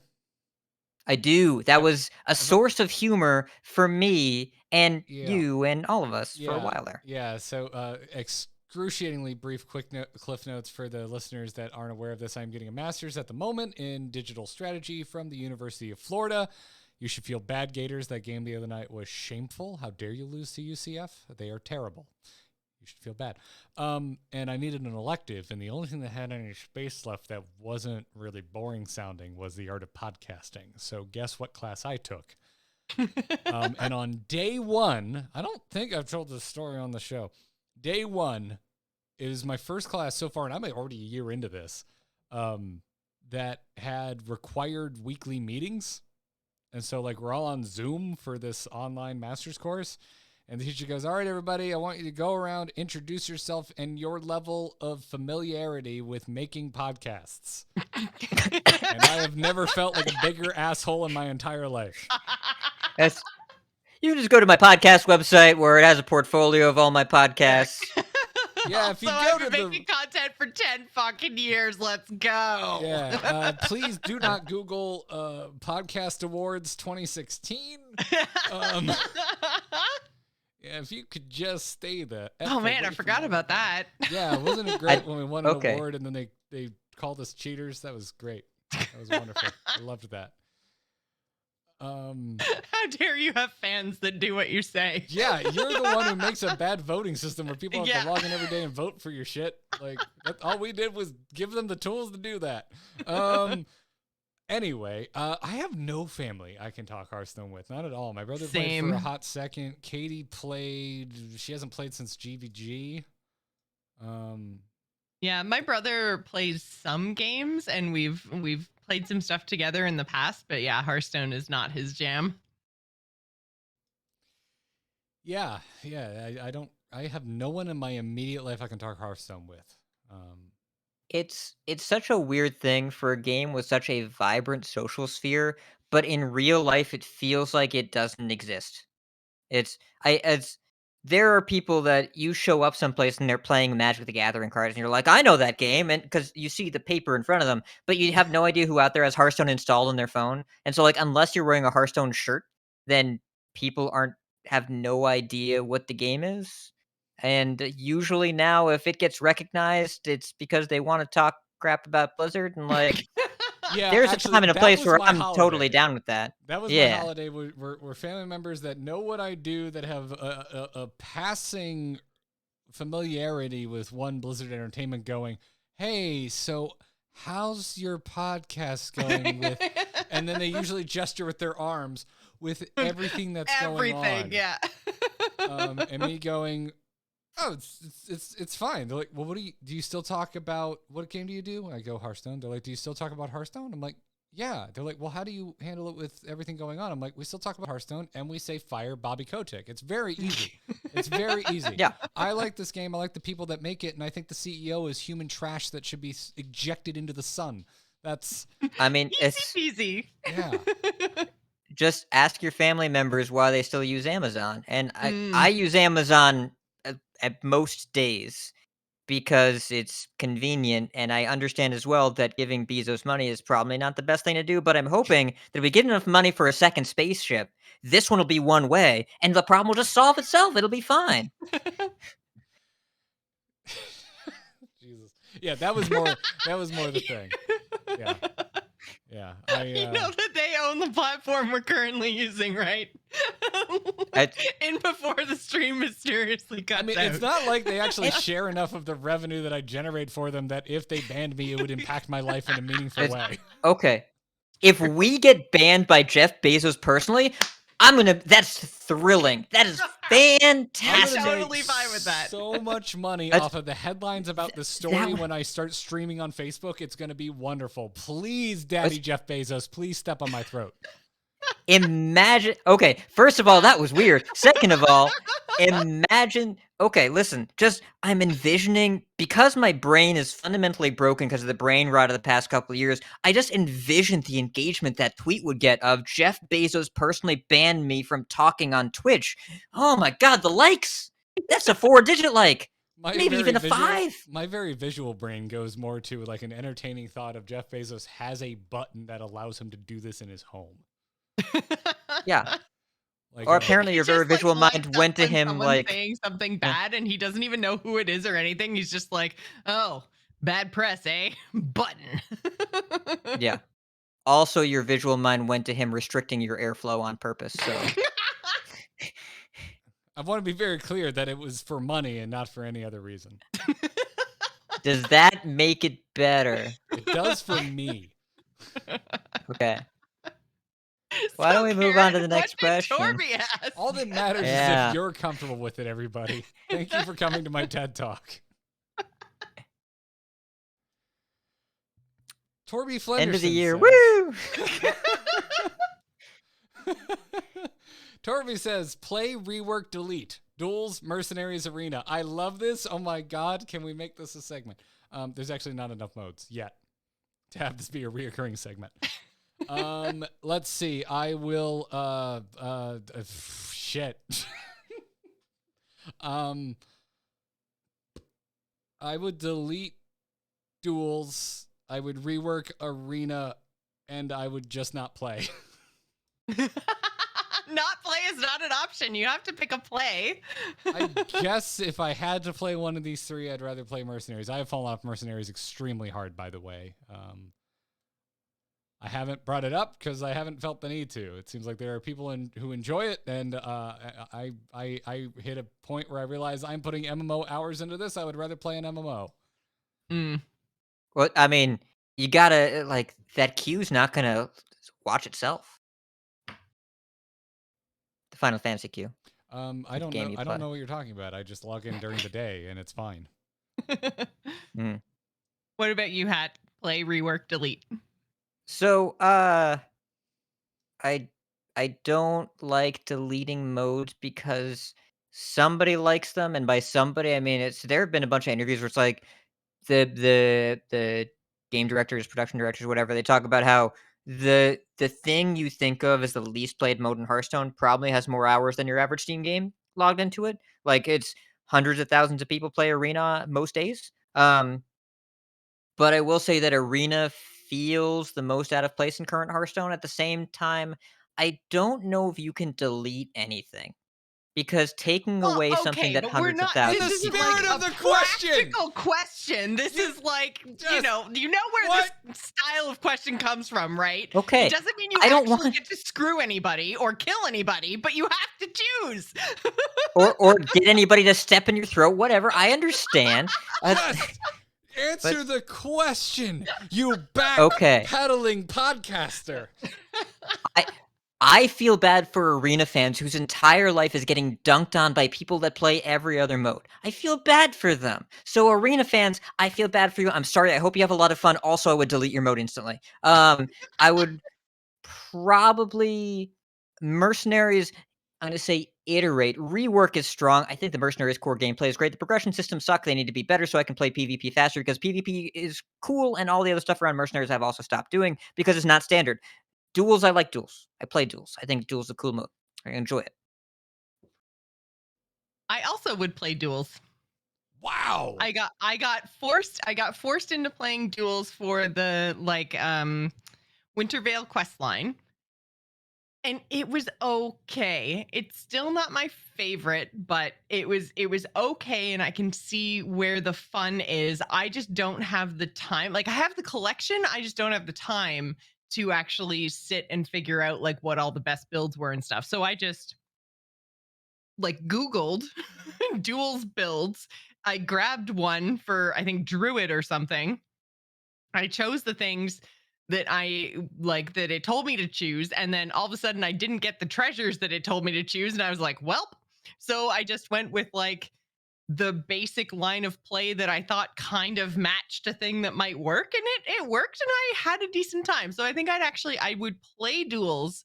I would rework Arena because I think we've had this conversation 800 million thousand times about how there are ways to play limited Hearthstone that would be really, really cool. So I would rework Arena and I would delete Mercenaries from the face of the planet because I hate it. It's stupid and it's just to make money and I don't like it and get out of here. That's how I feel That about was a mistake. duels, except it didn't make money because it wasn't good. Man, y'all haters. I'm like I can't. I knew Hat. I knew you had questionable taste at times. But Jocelyn, I can't believe you had nice things to say about duels. Yeah, no, like Okay. I mean, I don't think it's terrible. I think it's just a mode that takes a lot of time and takes a lot of like thought and investment and stuff. And it's not necessarily the same as standard where I can sit and play the same deck over and over and learn it.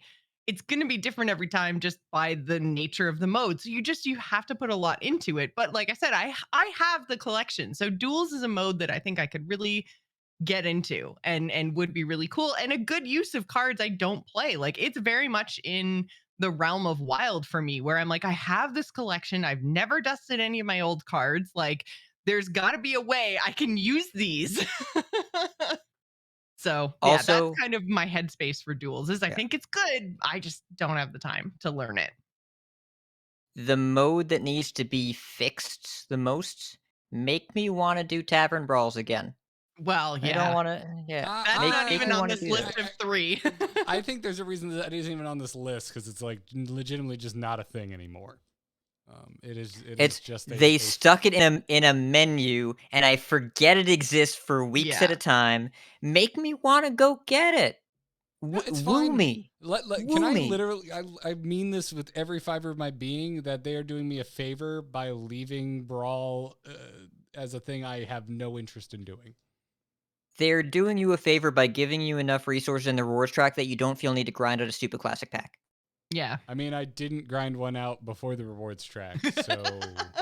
But now you have even less reason to. And listen, as someone who literally forgot to pre-order, I still feel no reason whatsoever to go and up my economy slightly in Brawl. Yeah. Yeah. That's actually really interesting. I don't know why, but I kind of thought that we would all be in mostly the same headspace other than the mercenaries question. So, I mean, that was actually, Torby turned out to be a really good question. That was a banger for sure. Like Yeah. that could be a segment That where there went are like places. enough game modes to make it a recurring segment. But yeah, it'd be I think this is a good end of year question. Like, that's a good one. Anyway, Joce, what does Pi have to say? Pi says, have you noticed a shift in how you consume Hearthstone content over the years? For me, I used to watch a lot of streamers very actively to improve my game and competitive tournaments to be impressed by high level play. But nowadays, I just turn into my weekly podcast for updates on news and upcoming card sets. Have you guys also seen a shift in your habits? I think I'm like one of the like 6 people who still watches grandmasters in competitive Hearthstone, so I haven't changed that much. I've always really liked Hearthstone esports, and I still really like Hearthstone esports. Um, and I still watch streams. I guess like I don't listen to podcasts anymore. So outside of like, or like, I guess my podcast content has really shifted. I used to listen to a lot of like gaming podcasts, and now I listen to a lot of storytelling podcasts. So like true crime stuff and like things like that. So Jury's content is also really good. The oh, what's it called? Raising the Dead, Raise the Dead. Raise the Dead. Right, yeah, that one. I really like that one too, and it actually got me into those style of podcasts. And since I've done that, I don't listen to a lot of like Hearthstone and gaming podcasts anymore. So that has shifted my content a little bit, but I still watch streams and I still really do enjoy the esports side of things. So slightly. I've never consumed a ton of Hearthstone content, so like I just straight up don't consume a lot of gaming content in general. I consume a lot of content, but it's usually about anything other than gaming. I watch a lot of food content on YouTube. I watch a lot of car content. God knows I consume a lot of car content.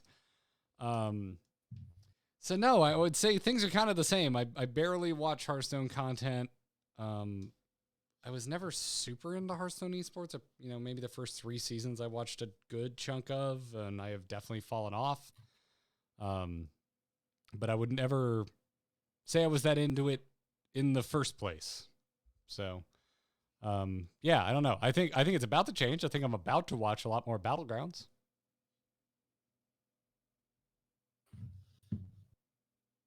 So I'm feeling. Hat. So the past 2 years have been weird. Because coronavirus.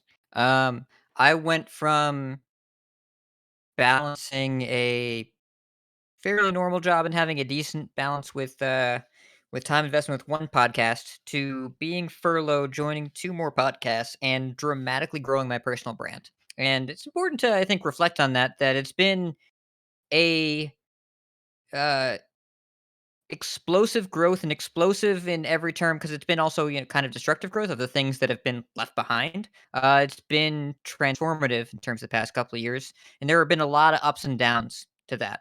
Because gone back to working customer service, which is really not great right now, and has been temperamental over the past couple of years. Not knowing where my industry is going to go, but also I've been fortunate enough to really have a lot more visibility to make some really great connections with more content creators and people that work at Blizzard, and done better on Ladder, and I've gotten a lot of engagement on Twitter and other forums, and it's just been a really, really different year for me, a different couple of years.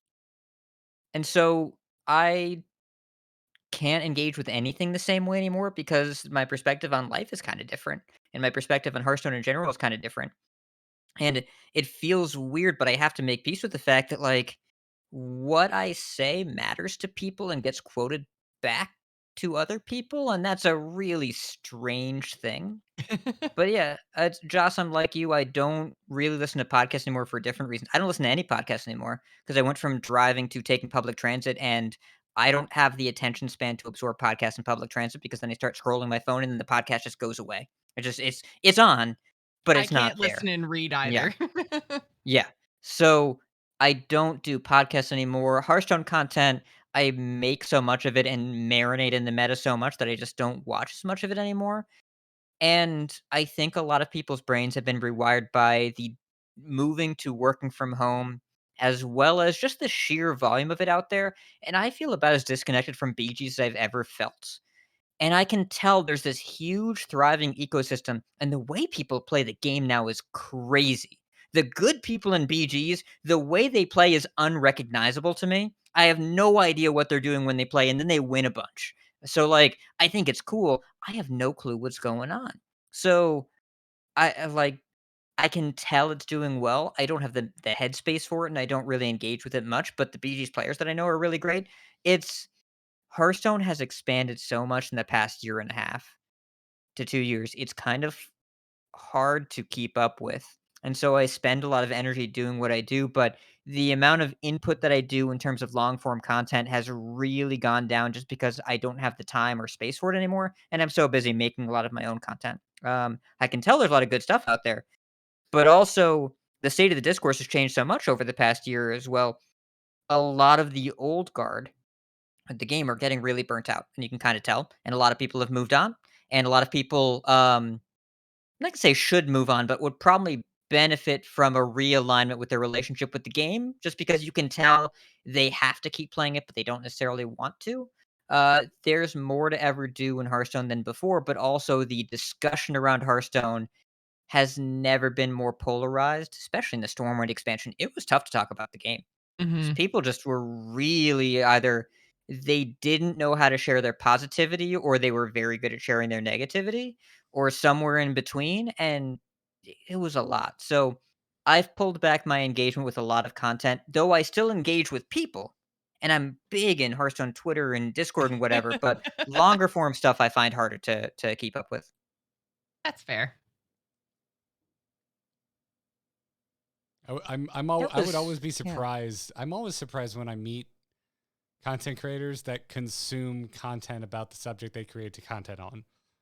Because it seems like wild. Like, I'm afraid I'm going to parrot other people, which is a big reason why I just Mm. avoid it actively.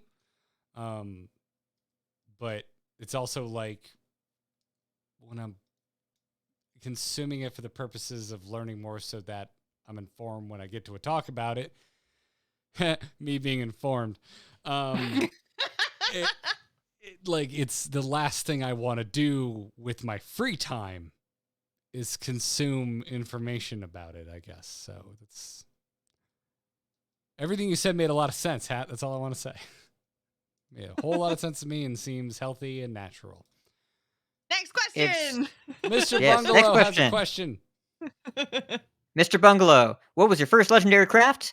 TAC baited me into crafting Trogzor on day one when Goblins versus Gnomes was launched. Oh boy. Boy, I'm sorry for that. Yeah. I don't remember It's ever saying craft a legendary, and it's this legendary specifically or on the show. maybe we did, and that's why we don't tell anybody what to craft anymore. Yeah, don't. Hey, Bungalow, don't craft Trogzor. Go back and It's- tell yourself that like 5 years ago. Yeah, that wasn't even the best 7-mana legendary in that set. I'm That's kind of pretty funny. sure I crafted Ragnaros. I legitimately don't remember though. I was trying to think what it would have been, and I was thinking it was probably Leroy or Rag or maybe Alex Straza. Those were my guesses. Because again, like I have no idea. I've crafted so many cards since then. Like, Yeah, old school heroes. Hearthstone was such a neutral bomb house, right? Mhm. Like we also had Sylvanas, which I Or mentioned earlier. Sylvanas, yeah. Yeah. Oh, It was yes, Sylvan Rag. Sylvanas. Those were the Yeah. two that I would guess were the common crafts, and also you Blood Mage Thalnos was the one that everyone probably should have crafted and would have played a lot, but nobody wanted to craft. But Thanos was the Sylvanas best and not sexy at all card ever. It's like the yeah, 1991 dented Miata of legendaries. It's like I'll you don't want to take your spend word for money it. on it, but you get it and you have a really good time and you're like, damn, I regret nothing. Yeah. But the answer I'll give here, the first legendary that I sought, not as a neutral, but like for a deck I wanted to play, I really loved original Control Warrior and also hated losing to it, so it was definitely Grom. Mm. Because I like that deck was expensive. I sold a bunch of Magic cards to build that deck. And before that, I played a bunch of decks that were a little bit more in the budget side. Like I played a lot of Zoo, which had no legendaries, I think, if I recall. Had a couple Doom cards, but no legendaries. But I wanted to play Control Warrior, so I wanted to play a Grom deck, and I Grommed some people. It was great. I miss I don't, Tyrion. I mean, Hmm. yeah, I think maybe Tyrion might have been my first class specific craft because I don't think I opened King Crush, which everyone would probably think, as much as I loved Hunter, that King Crush would have been my first legendary craft, but it wasn't. I didn't open him until like a brawl pack, like way down the line. But yeah, so I think it might have been Tyrion was my first class specific legendary craft, but yeah, the neutrals were just so strong in classic Hearthstone. Yeah. And Paladin was also kind of not great back then. hmm Though in GVG, they did print Mini Bot Muster. Those were good cards. Yeah, I can't remember, and maybe people who have been listening to the show that long can tell me, but I can't really remember what I would have been playing. All I know is like it would not have been Rogue, it would not have been Warrior. Druid? Like, Did you Druid people? oh yeah, maybe I would have. Yeah, I definitely druided people. Druid and Hunter were my two, and Hunter didn't really use legendaries. So what would Druid have been? Mid-range That combo was Druid. like that was like Force Roar. roar, Yeah. yeah, which again aren't legendaries. It could have been like I don't think you would have been a handlock person, but handlock was a thing around Yeah, then. no, I definitely was Z not. I remember watching yeah. Karma playing Handlock going like, "What?" But how do you? I Yeah. don't understand. Played a lot of Zoo, played a lot of mid-range Shaman in the Yeah. early days. Mid Um, Shaman, yeah. Doomhammers, big fan. Mhm. Yep. Yeah. Yep. Druid Hunter. The Hunter legendary was 2 Savannah High mains. Yeah, Yeah. exactly. Oh, the Yep. Hunter legendary was always Huffer. That's what the Hunter legendary Yeah. was. Yes. That too. Yeah. Torby Flenderson wrote and says, is there any downside to dropping in rank once you're legend? I completed my grind with Quest Warrior, congratulations, and decided to have fun with the last week of the season playing decks I enjoy, Chaos Warlock and Thief Rogue, but that tend to lose more than they win. Is dropping from 7,000 to 1,100 going to have any sort of impact, as I think both are well short of the times 11 multiplier? Yeah, there's no downside whatsoever. Like I think is it top 1000 gives you the 11 multiplier. Other than that, you just get 10 and that's it. There's no. That's my understanding is Yeah. that yes, but only if you're in that range. Yeah. So I picked this question because, to the surprise of everyone, I have some tangents. I hope Ooh. you're ready. Oh, Yes. well, hold on, let me recline. Yes. Lean back. Wait, did you finish the drink? Did you finish the drink? Whoa. Are you shorts, wearing Garrett. shorts? Yeah. We're Right. getting Hold on. some I'm sorry. high action up in here. TOS, It's It's audio listeners. Audio listeners, I cannot begin to tell you how much you're missing here. But we've got some calf on camera here. Not just some thigh. We're up to the calves. It's some, yeah. There's a It's some jean full short Garrett legs situation. happening. Yeah. These are not I jean think those are shorts. These homemade are gym cutoffs. shorts, I would have you know. I would never Okay. wear jean shorts unless they were cut off skinny pants and I still had emo hair from 2008. Okay. That was oddly Speaking of specific. Thank you. tangents. Yes. To be fair, we provoked that one. Okay. So, if you're in Legend, again, the question is, what am I doing here? Where do I want to go? What do I want to do? Your MMR stays about the same from month to month, and your rank is not your MMR. If you sort Legend by MMR, your rank is the row number, right? It's roughly where you are relative to other people that are already in Legend. You'll notice on months where less people are playing, the 4th month of an expansion, your number is smaller because less people are in Legend. Your MMR is the same, but less people are in Legend because less people play. If it's the beginning of an expansion, way more people. The number doesn't matter. And there will be a lot of people that are like, oh, if you move your MMR down, you'll play against different quality opponents.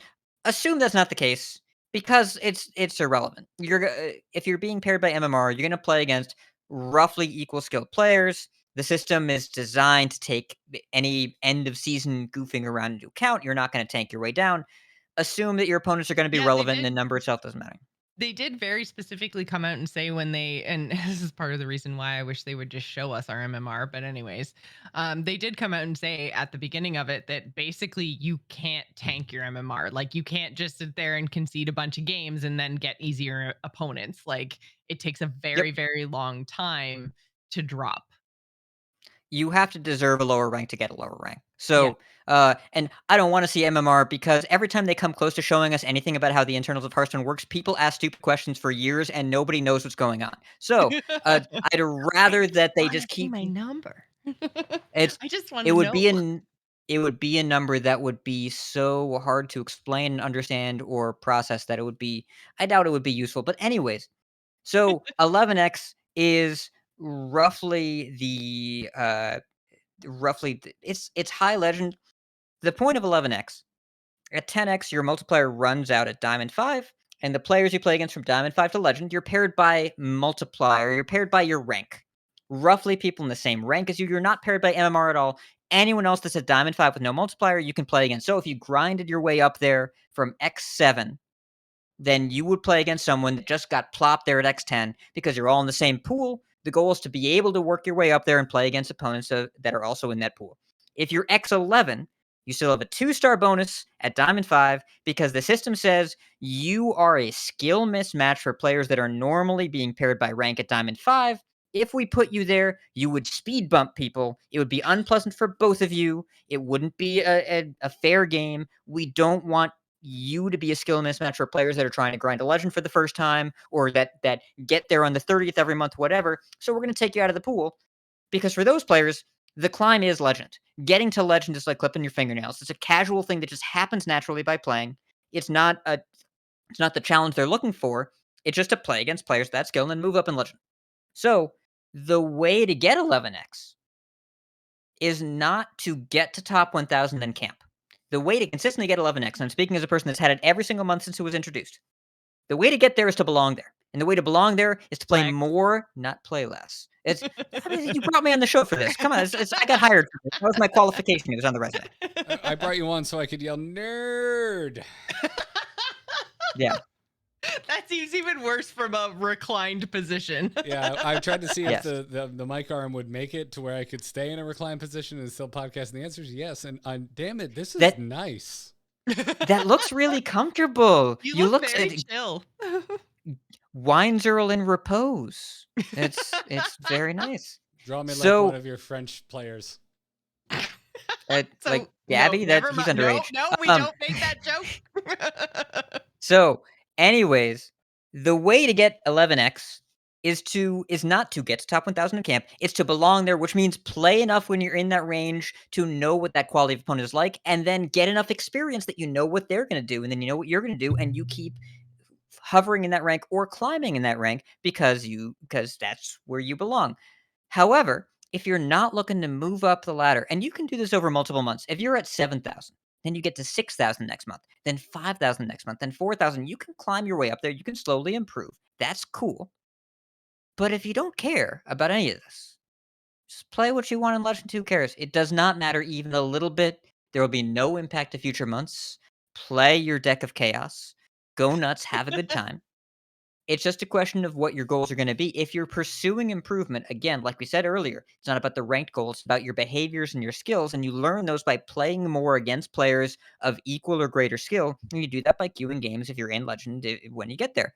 But, that means also queuing a quote-unquote try-hard deck, if you want to call it that, whatever. It's not just phoning it in and then making sure that you pay attention to how the games go. So, if you care, you can absolutely move up there, and the way to get there is to play more games, not less. And if you don't care, don't worry about it. Have a good time. Fair. Well put. Well put. Good question, Torby. Hope you enjoyed Hat's answer. I feel like more often than not, play more is the answer to any desire or goal. But also, In general, Torby's question basically came down to, am I hurting anything? And the answer is no. The You're answer, good. no. You're good. Yeah. You're good. You're totally fine. Have fun. Yeah. Have a Yes. good time. Jocelyn, we are now ready for the fun and off-topic questions, which means that King Dupless has come in under the wire with the hardest-hitting question we have ever been asked. I hope you are all ready to clear the table as if politics were brought up at Thanksgiving dinner. King Dupless wants to know, what are the host's favorite animals? Really hard hitting question. I like sharks.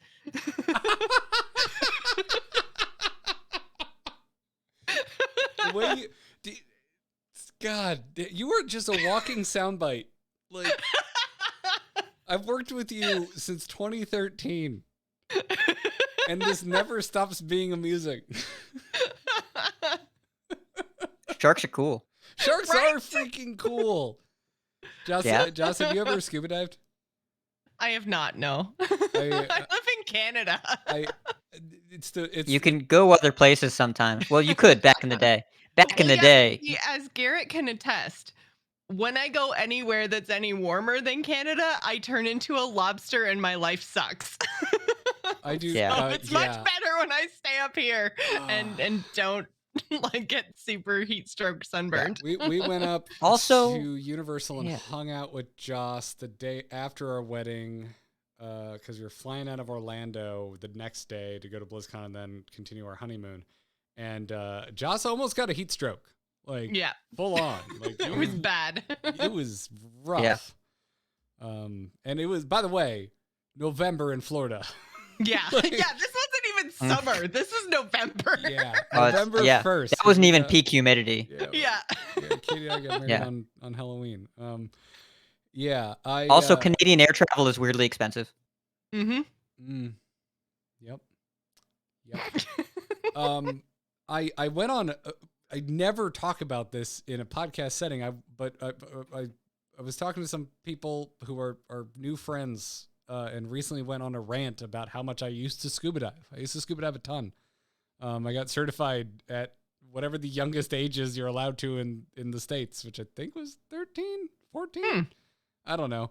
But there was just a stint of like 4 or 5 years there where I was just like, doing like 3 to 6 dives a year. Yeah, sharks are dope. They're freaking great. I remember one time we went on this mixed group where like we were in Key West and like they had you could go on the boat and if you wanted to dive, you could dive. And if you didn't have a dive license, you could just go snorkeling and they provided gear. And so like the whole family went, my little brother, my mom, me, my dad, and my dad and I went diving and, my little brother, he couldn't go diving and mom is terrified of water.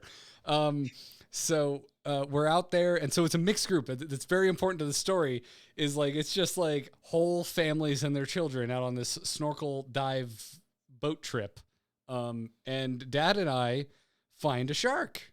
We find like this nurse shark, which is like a super chill breed. They're not going to maw your face chill. off.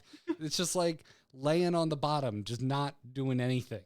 And so we come back up and we go, hey, everybody, come over here if you want to see a shark. And mothers are throwing their children onto the boat from the water. Just save my baby, full on drama.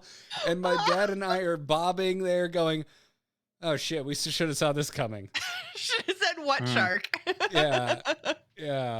It was because it's a treat. Like I've been on a ton of dives, and a lot of times you just never see a shark. So it's like cool to see one. So yeah, that was Yep.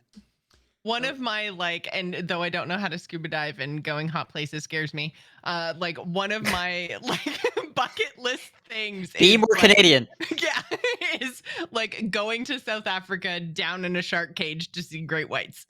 And Katie, this is on Katie and I's bucket list. Like we talk about it sometimes, and like most of it's just travel, but doing a great white shark cage is on our list. Like we really want to do it, and I really, really, really want to. I was this weird kid. I saw Jaws, and that's what made me want to go get my diving license. Like, I loved Yeah, Jaws. Garrett, that is weird. The logical leaps there are exceptional. I was fascinated by the thought. I liked the practical characters in that movie that knew how to dive. Like I was like, what a cool skill that's just something that you know how to do. And can pull off, and I just hand waved away the fact that the movie I was watching was based entirely around the concept that a shark could kill you. So yeah, it's weird now. I recognize how weird it was at the time. I was like, Dad, I want to go diving, and he was like, yeah, sure, sounds cool. Yeah. But by the way, my answer is birds. By the way, I'm like weirdly into birds. That wasn't your answer? No, I'm really. That was Joce's answer. Yeah, that was me. That was Joce's answer. I just had. I was reminded. I haven't thought of that story in so long of scaring an entire snorkel excursion. But yeah, I love penguins. I have quite a few penguin plushes and like statuettes around the home. The only ornament I think we have more of is owls. Just because I think we Also a bird. We both think owls are cool, so we have a lot of owls. That's true.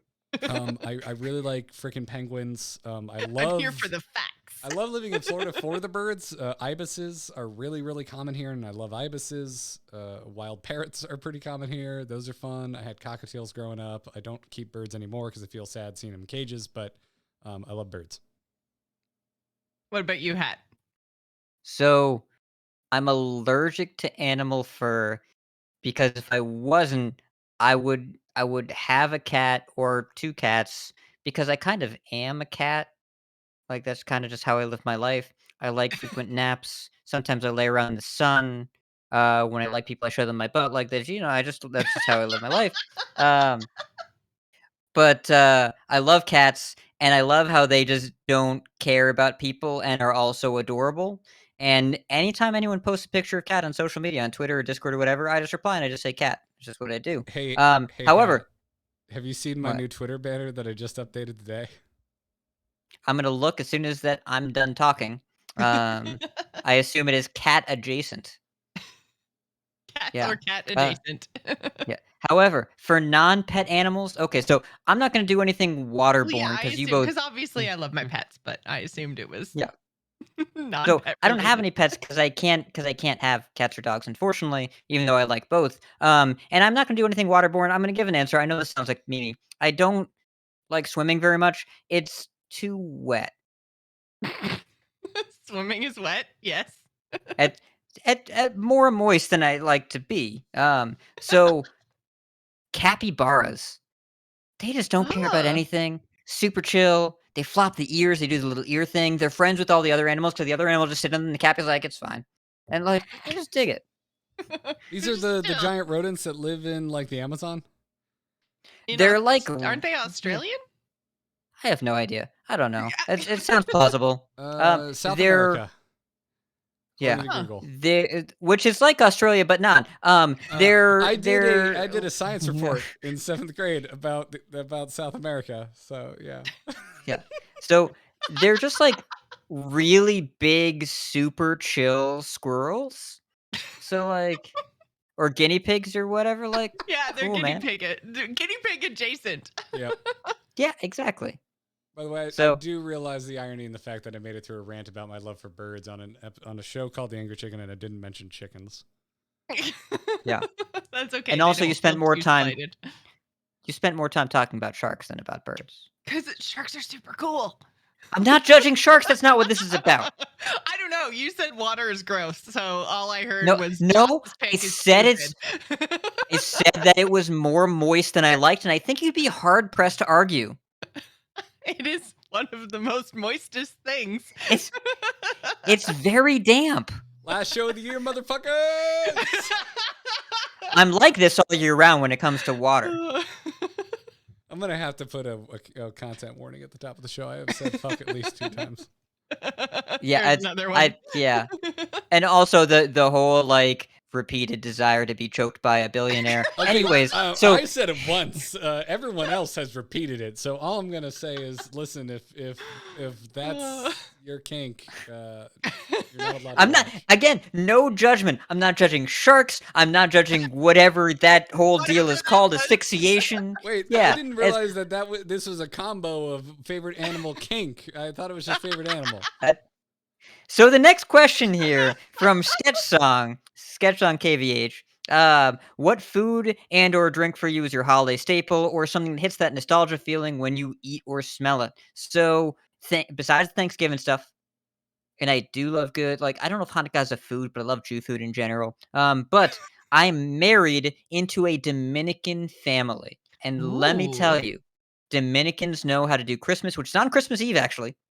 There's coquito, which is like Hispanic eggnog, and my mother-in-law makes these amazing pastelitos, which are like the Dominican empanadas, and she makes all the meat from hand. She does the pressing Oh with God. dishes, and she's so she cooks way too much food because that's what Dominican people do on Christmas Eve, I guess, cook way more food than you need. But the pastelito, she makes like 100 of them, and she fries them in a It's a pan, like lot. 5 or 6 at a time.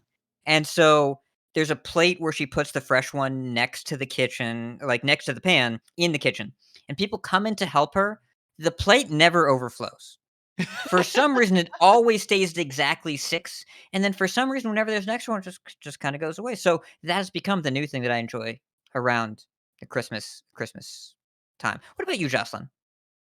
For me, and actually, this is really funny, and you guys might not actually know what it is because I was watching Slissa's stream last week, and someone brought up Christmas pudding. And I was like, I love Christmas pudding. And she's like, what even is that? Like, who is pudding? Like, what is it? It's Times like 2. What the hell is Christmas pudding? So Christmas pudding. What? Yeah, okay. So I didn't realize I'm Jewish, not and everybody not has, Canadian. Well, Yeah. yes, yeah. I didn't realize that not everybody has Christmas pudding at Christmas. It's British, and so therefore Canadian, I guess. And it's kind of like a carroty fruitcake. That it's a British. Well, British puddings aren't like American pudding, like pudding in a cup or whatever. Like they're like solid and cakey. So yeah, Christmas pudding is like, yeah, like carrot cake with a whole bunch of other fruits in it, and then you put like a really sweet icing full of brandy sauce on top of it. And it's delicious, and it smells like spicy and sweet, and oh, it's delicious. Garrett? Yeah, it's our Christmas dessert, and I thought everybody had Christmas pudding, but apparently Garrett. not. Apparently it's British. Are we being punked right now? She kept talking and making up more details. Are we getting punked? Is this a prank? It's too Chat's specific. in for I it. have some Chat's in in on my it. fridge right now. It is too specific, or Joce is an amazing improv artist.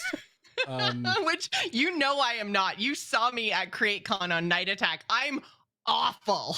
Oh God, can we go back there, please? That sounds wonderful.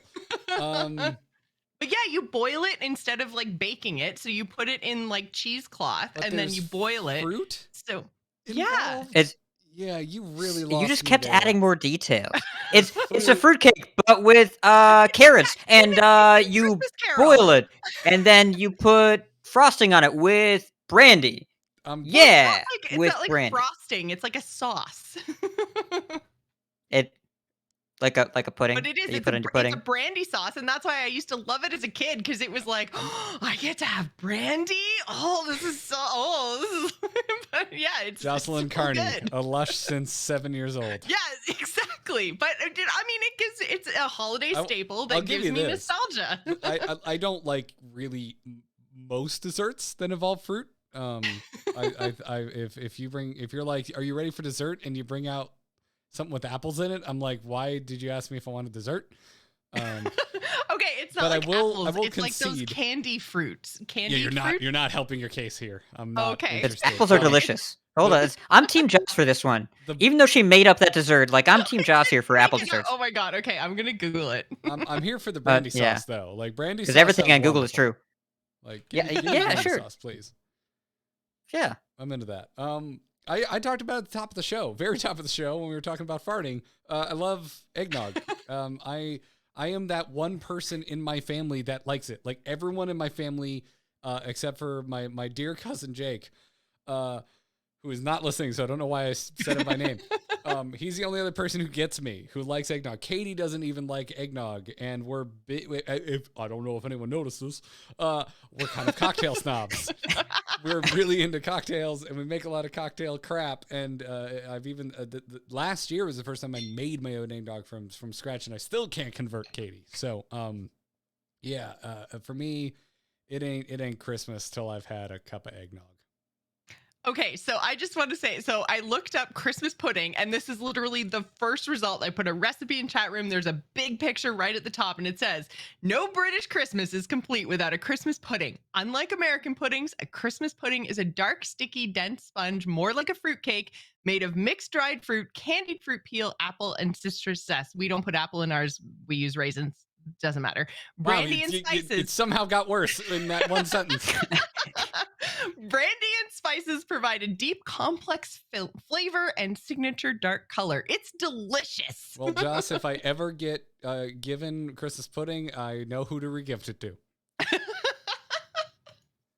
Anyways, that's my thing. It sounds like my worst nightmare. It is plausible to me that this made-up dish could actually be quite tasty and evocative of the holidays. Like it sounds like it's got a very particular flavor, and Christmas seems to be all about like the clove spices. Like that's it's like those kind of spices. Yeah. Yeah. It's a thing. I'll stick with eggnog. I'm sure it is. Eggnog Next, you're and- going to tell me you last put question, gravy and cheese on your French fries. Well, hold up, because that's actually good. Okay, just to be clear, I am a huge poutine fan, and it remains our greatest national injustice here in the States that we don't do that. It is literally all the things we cannot get enough of in the U.S. It is French fries, gravy, and cheese. And nobody will put them together. What? What's that? What? Why not? Go to Disney. Like, thanks, Obama. Every time. I actually haven't heard that one in a while. I can't get toilet paper and I can't get poutine. What the shit is going on? Yeah. Oh, dear God. All right. We're going to bring it home here. Ravel writes in, if Garrett, Joce, and Hat were to gift one another a gag gift for Christmas, white elephant style, what would each of you get one another, being that you all know each other for quite some time? I am curious. To clarify, Garrett gets Joce and Hat a gift. Joce gets Hat and Garrett a gift, and Hat gets Garrett and Joce a gift. So we all have to answer for each other. Legitimately, before the shark conversation, I would have said I would have gifted Jocelyn a copy of The Meg, because I have literally I love that book. literally never heard anyone else on this planet even mention that movie, let alone talk about it with as much passion as Jocelyn does. It's an amazing book. It's a Wait, The Meg is a book? The Meg is a book. That There's terrible actually a whole movie is a book? series. Yes. Such a good book too. Oh God, Oh, yeah. Jesus. So Joce and I used to do a spoiler show called Embrace the Spoilers, and we watched a lot of movies and we talked about them together. And for the most part, I feel like I understood where you were coming from on movies. There were two. We never did one on The Meg, but you started talking about it in a positive light, and I'm like, what is wrong with you? This movie looks like hot garbage. So good. And the one we did watch, and this episode of Embrace the Spoilers came out right before CreateCon, was the Independence Day sequel, which I still hold is one of the worst movies I've ever seen in my life. So fun. It's so terrible. So I would get you a copy of either The Meg or Independence Day Resurgence, a movie I still want my money back from. See, and if you got me a copy of The Meg, which I don't own because streaming services are a thing, but if you got me a copy of that movie, I'd be like, this gift is amazing. You know me so well. There's no gag to that gift. That's what I would do, because a unicorn would be too obvious. And, yeah. And then, I mean, I don't know a gag gift for Hat. Oh, I know. Oh, okay. Oh, boy. All right, what gag Oh, gift no, would that you was get for too Hat? enthusiastic. I'm not thrilled about this. So I would get Hat for a gift he would hate. Is the biggest box of microwave popcorn I could possibly find. It would just be just huge carton of microwave popcorn. I mean, if we're being a dick, I'll just get him a Regal gift card.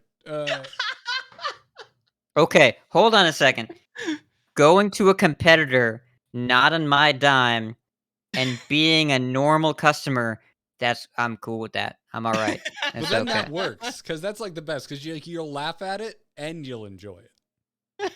Yeah, well, no, I wouldn't actually go see a movie in a theater. Who does that? That's not what I do anymore. That has been ruined for me forever. You must have been really stoked about The Matrix then. I watched it at home, and yes, I actually really loved it. It's fantastic. It's great. It didn't do any business at theaters. Spider-Man did. Very busy. For gag gift, I would get Garrett a 12-pack of the sour mango IPA that I have in my fridge. Oh. That's just been chilling there for a while. For those of you that don't know Garrett, he's not a big mango fan, and he has a rotting mango tree in his yard In that my keeps backyard. pissing gross mango juice all over his life. And I would just want to remind him of that experience by putting that in a can so he can keep in his fridge. Also, I hate sours. I think sours are the Yeah. most Yeah, disgusting you ticked product a couple to of boxes there. ever be called beer. The gift would make you gag, hence it's a gag Oh. gift. Oh, yeah. It works on so many levels. It's like an ogre. We're going real literal. Oh God, yeah. I hate that mango tree. I hate it so much, and I like trees, but I really want to cut this Not tree that down. one. Yeah. Joss, Well- I don't know what gag gift I would get you. I was thinking about like a bunch of riot points. That kind of would be funny. A bunch of arena Okay. tickets. Yeah. But no, I don't think that they sell those, and I can't imagine there's a lot of buyers. For riot points or arena No, arena tickets? No, it's League of Legends. That game they do all right. They think You their don't say. revenue last year was $1.75 billion with a B. That's a Bill- lot. That's a lot of money. billion. Yeah, so they're doing okay. I have to think harder about what would make you laugh and then you throw in the garbage. Well, for Garrett, I think I would try to find, and I don't even know if they make these, so I might have to like improvise and add some LED lights, but I would definitely get him like a little Hot Wheels car because I know how much he loves cars. So I'd get him a little Hot Wheels car, but then it has to light up on the bottom. Otherwise, it doesn't count. I've got one in, well, it's not Hot Wheels. I have one in arm's reach. That is quite dusty because it Maybe never it's does. not as much of a gag gift as I Well, thought. no, it is a literal gag gift that my own wife got me one year. She goes, she went, here, I got you your Supra. Because my dream car that I'm convinced I'll go to my grave having never owned is a Mark IV Supra. Yeah, Katie got me. Honda makes nice stuff. Yeah, Honda. Yep. Good old Honda. So yeah, there you go. I guess Katie and I same wavelength. Yeah, no, you are Except on. She didn't put LED lights on the bottom, I bet. No, she didn't. Oh God, what? It's falling apart. Why is it falling apart? Oh, the roof is in the back. Is it secretly a transformer? No, there's a removable roof, and it was in the trunk. Yeah, it was bouncing off of the NOS bottles. Classic Decepticons. Yep. Is that everyone? Did we do a show? My other thought was I think we did a show. Just get Hat some great whiskey. I'd gift you a bottle of Jack Daniels. Okay. If we're talking Gentleman Jack, you have my attention, at least. Because, like, Gentleman Jack's all right. But it's also, like, if you get me mixer whiskey, I'll just mix it with stuff and then be like, hey, thanks, Garrett. And then the joke won't be that funny. What is mixer whiskey? It's a whiskey that you use to mix with things that are not whiskey. Yeah. I use good whiskey to mix, so I'm offended by this. Okay, look at John D. Rockefeller over here. That's pouring Johnny Walker Blue Label in with the Coke. Just go ahead and mix that up like it ain't no thing. With Johnny Walker, your drinks are bad. I'm sorry. Okay, if it's Blue Label, that's $200 a bottle. I don't know. You're over there, you're acing your art of podcasting class. You show off. You're going out, spend a bunch of money at the liquor store. I don't know what your life is like. Listen. All right, everybody, my rant time. If you go out to a bar and they make any sort of bourbon-based cocktail and they put Angel's Envy in that thing just so they can charge you $27, I hope you enjoy not freaking tasting your bourbon in your bourbon-based cocktail, because Angel's Envy is the softest bullshit I've ever drank in my life. And it has no business being used in cocktails. I don't even know what that is. It's a really overpriced and overhyped bourbon. Oh, okay. Some brand makes it where, like, it's definitely a rebottling of a different whiskey, because there are some breweries that make some really nice high-end stuff, like the Booker's, the Little Book stuff is all really, really fantastic and is made by breweries that make some lower-end stuff. And there's also some branding, marketing going on in the mid-range line, and that's where Angel's Envy falls. If you like Angel's Envy, you're listening to the show and you're like, hey, I like that. Do me a favor. Go find Eagle Rare. It's on the same shelf. It's slightly over. It's delicious. It's really nice. Slightly more than your average bottle, but probably on par with Maker's 46. You'll enjoy it. Eagle Rare. Trust me. Thank me later. It's good stuff. Angel's Envy is a good bourbon to gift to people that you want to look good giving the gift, but you also know they don't like bourbon. It's a good gift bourbon. That's what it is. Anyways, dear God, this episode went places. It did. It went long places too. Step on my throat, runtime. That's. Whew. Anyways, thanks we for did hanging, it. everybody. Thank We you for all of finished the it. questions. I thoroughly enjoyed How was this longer than the 13 balance card patch episode with the esports revamp? I don't know. We're more excited talking about made-up desserts. There I is don't a understand. message I like sharks. in the Discord Yeah. going, guys, we have a lot of questions. We don't need to worry too much about the top of the show. That's in there. It is I wanted to emblazoned talk in about text. standard though. I know you I like wanted standard. to drag me out in the street for the decks I like playing. I understand that you were really looking forward to assaulting Exactly. me with your Hearthstone opinions today. And if you would like to assault us with your support, you can do so at patreon.com/TAC, where this is terrible. I'm going to stop that bit now. But we have levels set up, $1 or more. You don't have to use the levels we've set up. You can also enter your own amount. If you're just like, I want to give you like $6.90 because I want to post it and say nice when I'm done. You can. You can. I should have went higher and just said, if you want to give us $69 so you can say nice at the end. See, that's it. That's it. I should be going for broke. Anyways, check out patreon.com/TAC. Huge thanks to our producers, Declan H., Jeffrey D., and Dustin C. If you want to be a producer, check it out. It's over at patreon.com/TAC. The back catalog of episodes can be found at theangrychicken.com or youtube.com/amove2. That is a numerical 2. Other than that, around the table before we leave, Joce, where can folks find you singing the praises of the Meg? You can find me on Twitter or Twitch. I am at Joce Plays. That's JOCE Plays. Come hang out on Friday night because we reached our $3,000 goal over on the Extra Life charity. So I'll actually be doing a Hearthstone stream on New Year's Eve. I'm going to start around 9 p.m. Eastern, and I'm going to do my absolute best to make it to 3 a.m. Eastern, which will be midnight Pacific time. So if you want to come and hang out, that is the place to be on New Year's Eve. So yeah, thanks everyone for supporting Extra Life. It was a really great year. The team overall broke $7,000. So thank you everyone for being super freaking awesome. We had an anonymous donor who I don't know who it was, but I have a feeling it probably came from the TAC family. We had an anonymous donor come in just before Christmas and top everybody up to their goal. Anyone on our team who wasn't at their goal yet got an anonymous donation to bump them to their goal. So that is sick. Yeah, it was an incredibly amazing year. You guys have been super generous, both with your time, with your social media and sharing the links, and obviously with your donations as well. So thanks everyone for making this a great Extra Life year, and come hang out on Friday night on New Year's Eve. Do it. That sounds wonderful. I will definitely be asleep by 3 a.m. I might also be asleep. We'll see. I'm going to try my best. The last 2 New Year's, I did stay up till almost 1 watching Post Malone concerts because the last two New Year's, he had live streaming Post Malone concerts. I don't know why. I really like Post Malone. I started listening to him ironically, and then I ended up a fan. Hat, where can folks find you?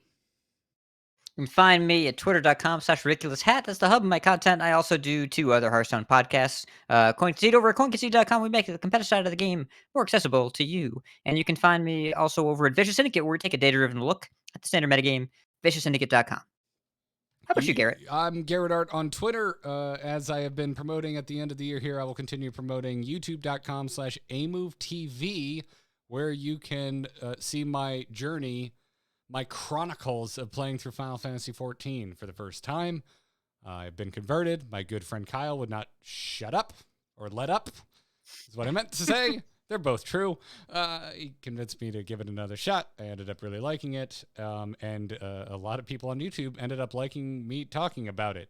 It's been weird. It's been wild. It's been really rewarding. It's been really cool. We're doing 1 upload a week every Wednesday morning. We're taking this week off for the holidays, but we'll be back with more Final Fantasy XIV content over at youtube.com/AMoveTV. Our most recent video is getting so many views, I'm legitimately concerned. Thank you so much for the support, everybody. Like you're afraid you said something terrible that you forgot about? Kind of. Like, I'm waiting for the comments to get really mean. And I think we've averaged 2 mean comments per video. Which I'm like, when does it get bad? It hasn't gotten bad yet. So thanks for being cool, everybody. Anyways, that's going to do it for this episode. Until next year, job's done. Job's done. Job's done. Are you still recording, Hat? Do you want me to? Yeah, I'll do a little diddly at the front for the swears. Yes, you can do the thing that you're doing. Cool. Go ahead. Hey everyone, Garrett here, sobering up after the cocktail that led to me saying the F word a bunch today. No, it was one cocktail. I was just in a good mood. Anyway, this is our end of the year show. It's pretty fun. It's pretty wacky. I said the F-bomb a couple times. So, maybe use headphones if you're listening with kids. We recommend Raycons. Yeah. Also, the Q&A went some places, so definitely that section after the regular questions, put your headphones on. I think we need a content warning for how dark we got there. Not that it wasn't hilarious, because it was. But, I mean... It was fine. Yeah. It was Listen, fine. kids need to learn about the world of kink at some point. Wow. And they need to learn about Christmas pudding. It's a thing. Uh-huh. I want you listen, you enjoy that, I'll enjoy my eggnog. Unless you like eggnog. Does anyone else here I like do I like love eggnog. eggnog. Well, you both like Eggnog's what the fantastic. fuck? I love you guys. Who doesn't like eggnog? Communists? Nobody gave you a hard time. I'm just Just like, I like I'm eggnog. We're so like, cool. used to people being like, oh, I fucking hate eggnog. Like, I'm so used to that reaction. Hey, I've got a suggestion. Get new friends. We're right here. Hold up. One of them's my wife. Okay. Good new wife That's- then, Garrett. Go No. on. What? No, All mine right. is awesome. I'm kidding, Katie. I love you. I can take Yes. not liking eggnog and mac and cheese. It's fine. Oh, and all right. Hold. Whoa. Yeah, I said it. Whoa. Yeah. Nope. I understand that she's great. That's a big ask. Though I guess that means if mac and cheese ever gets made, it's all yours. Yes. But in the downside, she's never gonna make it. Yeah, I don't need more cheese in my life. We eat enough cheese-based products in this household. You're asking for a lot of trust right now. So I hope that there's a lot of cheese going as on. someone I who understand. said step Not on my throat twice today, I am very familiar with trust. okay. All right. That's a fair point. I mean, you said it more by bringing it up as a callback, but yeah. It was funny. That's what I See, meant. acts insane. Can confirm Christmas puddings every year with the grandparents. It's The a thing. person You whose guys name just aren't ends in British. insane is your source. Christmas puddings are a thing. Get on my level. Mhm. They sure are, Joce. They Listen, sure are. I'm glad it brings you joy. And it sounds like it Yeah? would not bring me joy. That's okay. I would eat it. I bet it tastes like Christmas. I really Things can taste like Christmas. I really hate raisins. Like if we want to talk about like Really? singular things that really make me angry, raisins. Yeah, is one of them. raisins I feel like are very divisive. Like you either love them or you hate them, and there's no in between. Yeah, I wish they didn't exist. Yeah. See? Do you like grapes? No. Okay, so it's the whole process. It's the whole gamut. How about wine? Yeah. Where do you fall on the wine scale? Okay, yeah, that's a good question. As dark as motor oil and as dry as the Sahara is the only way I can take it.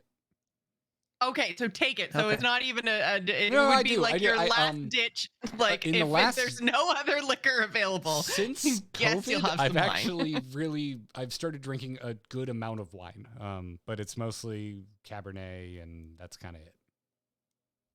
Yeah. And the super dry cabs, like, it's almost like a liqueur at that point, even though it's low ABV. Like, it doesn't, you're not there for the grapes. You're there for the sensation of having all the moisture sucked out of your mouth. Yes. Yes. Yeah. Also, when we go to All the right. West, Some of like the swankiest bar is a wine bar and it has freezing cold AC, so I will kill a bottle with Katie there because it's usually hot Yeah. over there in July. And, like, the super dry, like, Chilean wines are really, really good for that. Yeah, yeah. No, I've been coming around on wines. I cannot do any wines that even err on the side of sweetness or grapes. Yeah, I don't like grapes. Also have a thing with anything that looks like little eyeballs, just in general. I can't do the bursty The fact that I can do maraschino cherries is a big thing for me. They are so delicious. I can do it. We're talking like the liqueur ones, not the bleached in the fake crayon red sugar syrup. I'm talking like So Luxardo. wait, hold on. We glossed over. Explain the eyeball thing. Grapes, grape tomatoes. No, I'm not looking Olives. for what are the things that qualify as little eyeballs. I'm looking why that matters to you. It's a texture thing. I don't like that. Like, it is this smooth, small orb that then like kind of bursts or smooshes in my mouth. It disgusts me on a visceral level. So boba, not your thing. I don't mind boba. Okay, I don't mind that's boba. the eyeballish. That's the most eyeballish thing. The whole thing though is like the same texture all the way throughout. Except for when you're drinking and suddenly it's an activity. Yeah, no. I'm talking. But the individual pieces of boba themselves, like it's all the same. It doesn't feel like it has a skin on it to me. It's like to me it's almost like chewing on a piece of candy or something. I don't know. It's a different sensation from a vegetal or fruit experience. The So composition. okay. Rob has it matters. right. It's the membrane. Membrane. It's the Thank membrane. you. Yes, Rob gets it. Okay. It's a membrane thing, apparently. Also, I just hate the taste of grapes, like Okay. majorly. So how do you feel about Cypress Hill? The musical group? But well, Insane in the Membrane was like a pivotal song. Ah, yeah. Fine with that. Good joke. That went over my head. Thank you. I haven't thought about Cypress Hill in a long time. Are we done? I think on that That membrane, weird we're done. Garrett-ism. Yeah. Note. Yeah. Blog post is ready, by the way. Cool. Chat, All right. you've been Thanks, great. Joce. Everyone have a happy new year. I'll see you in 2 days for Into the Nexus. Bye now.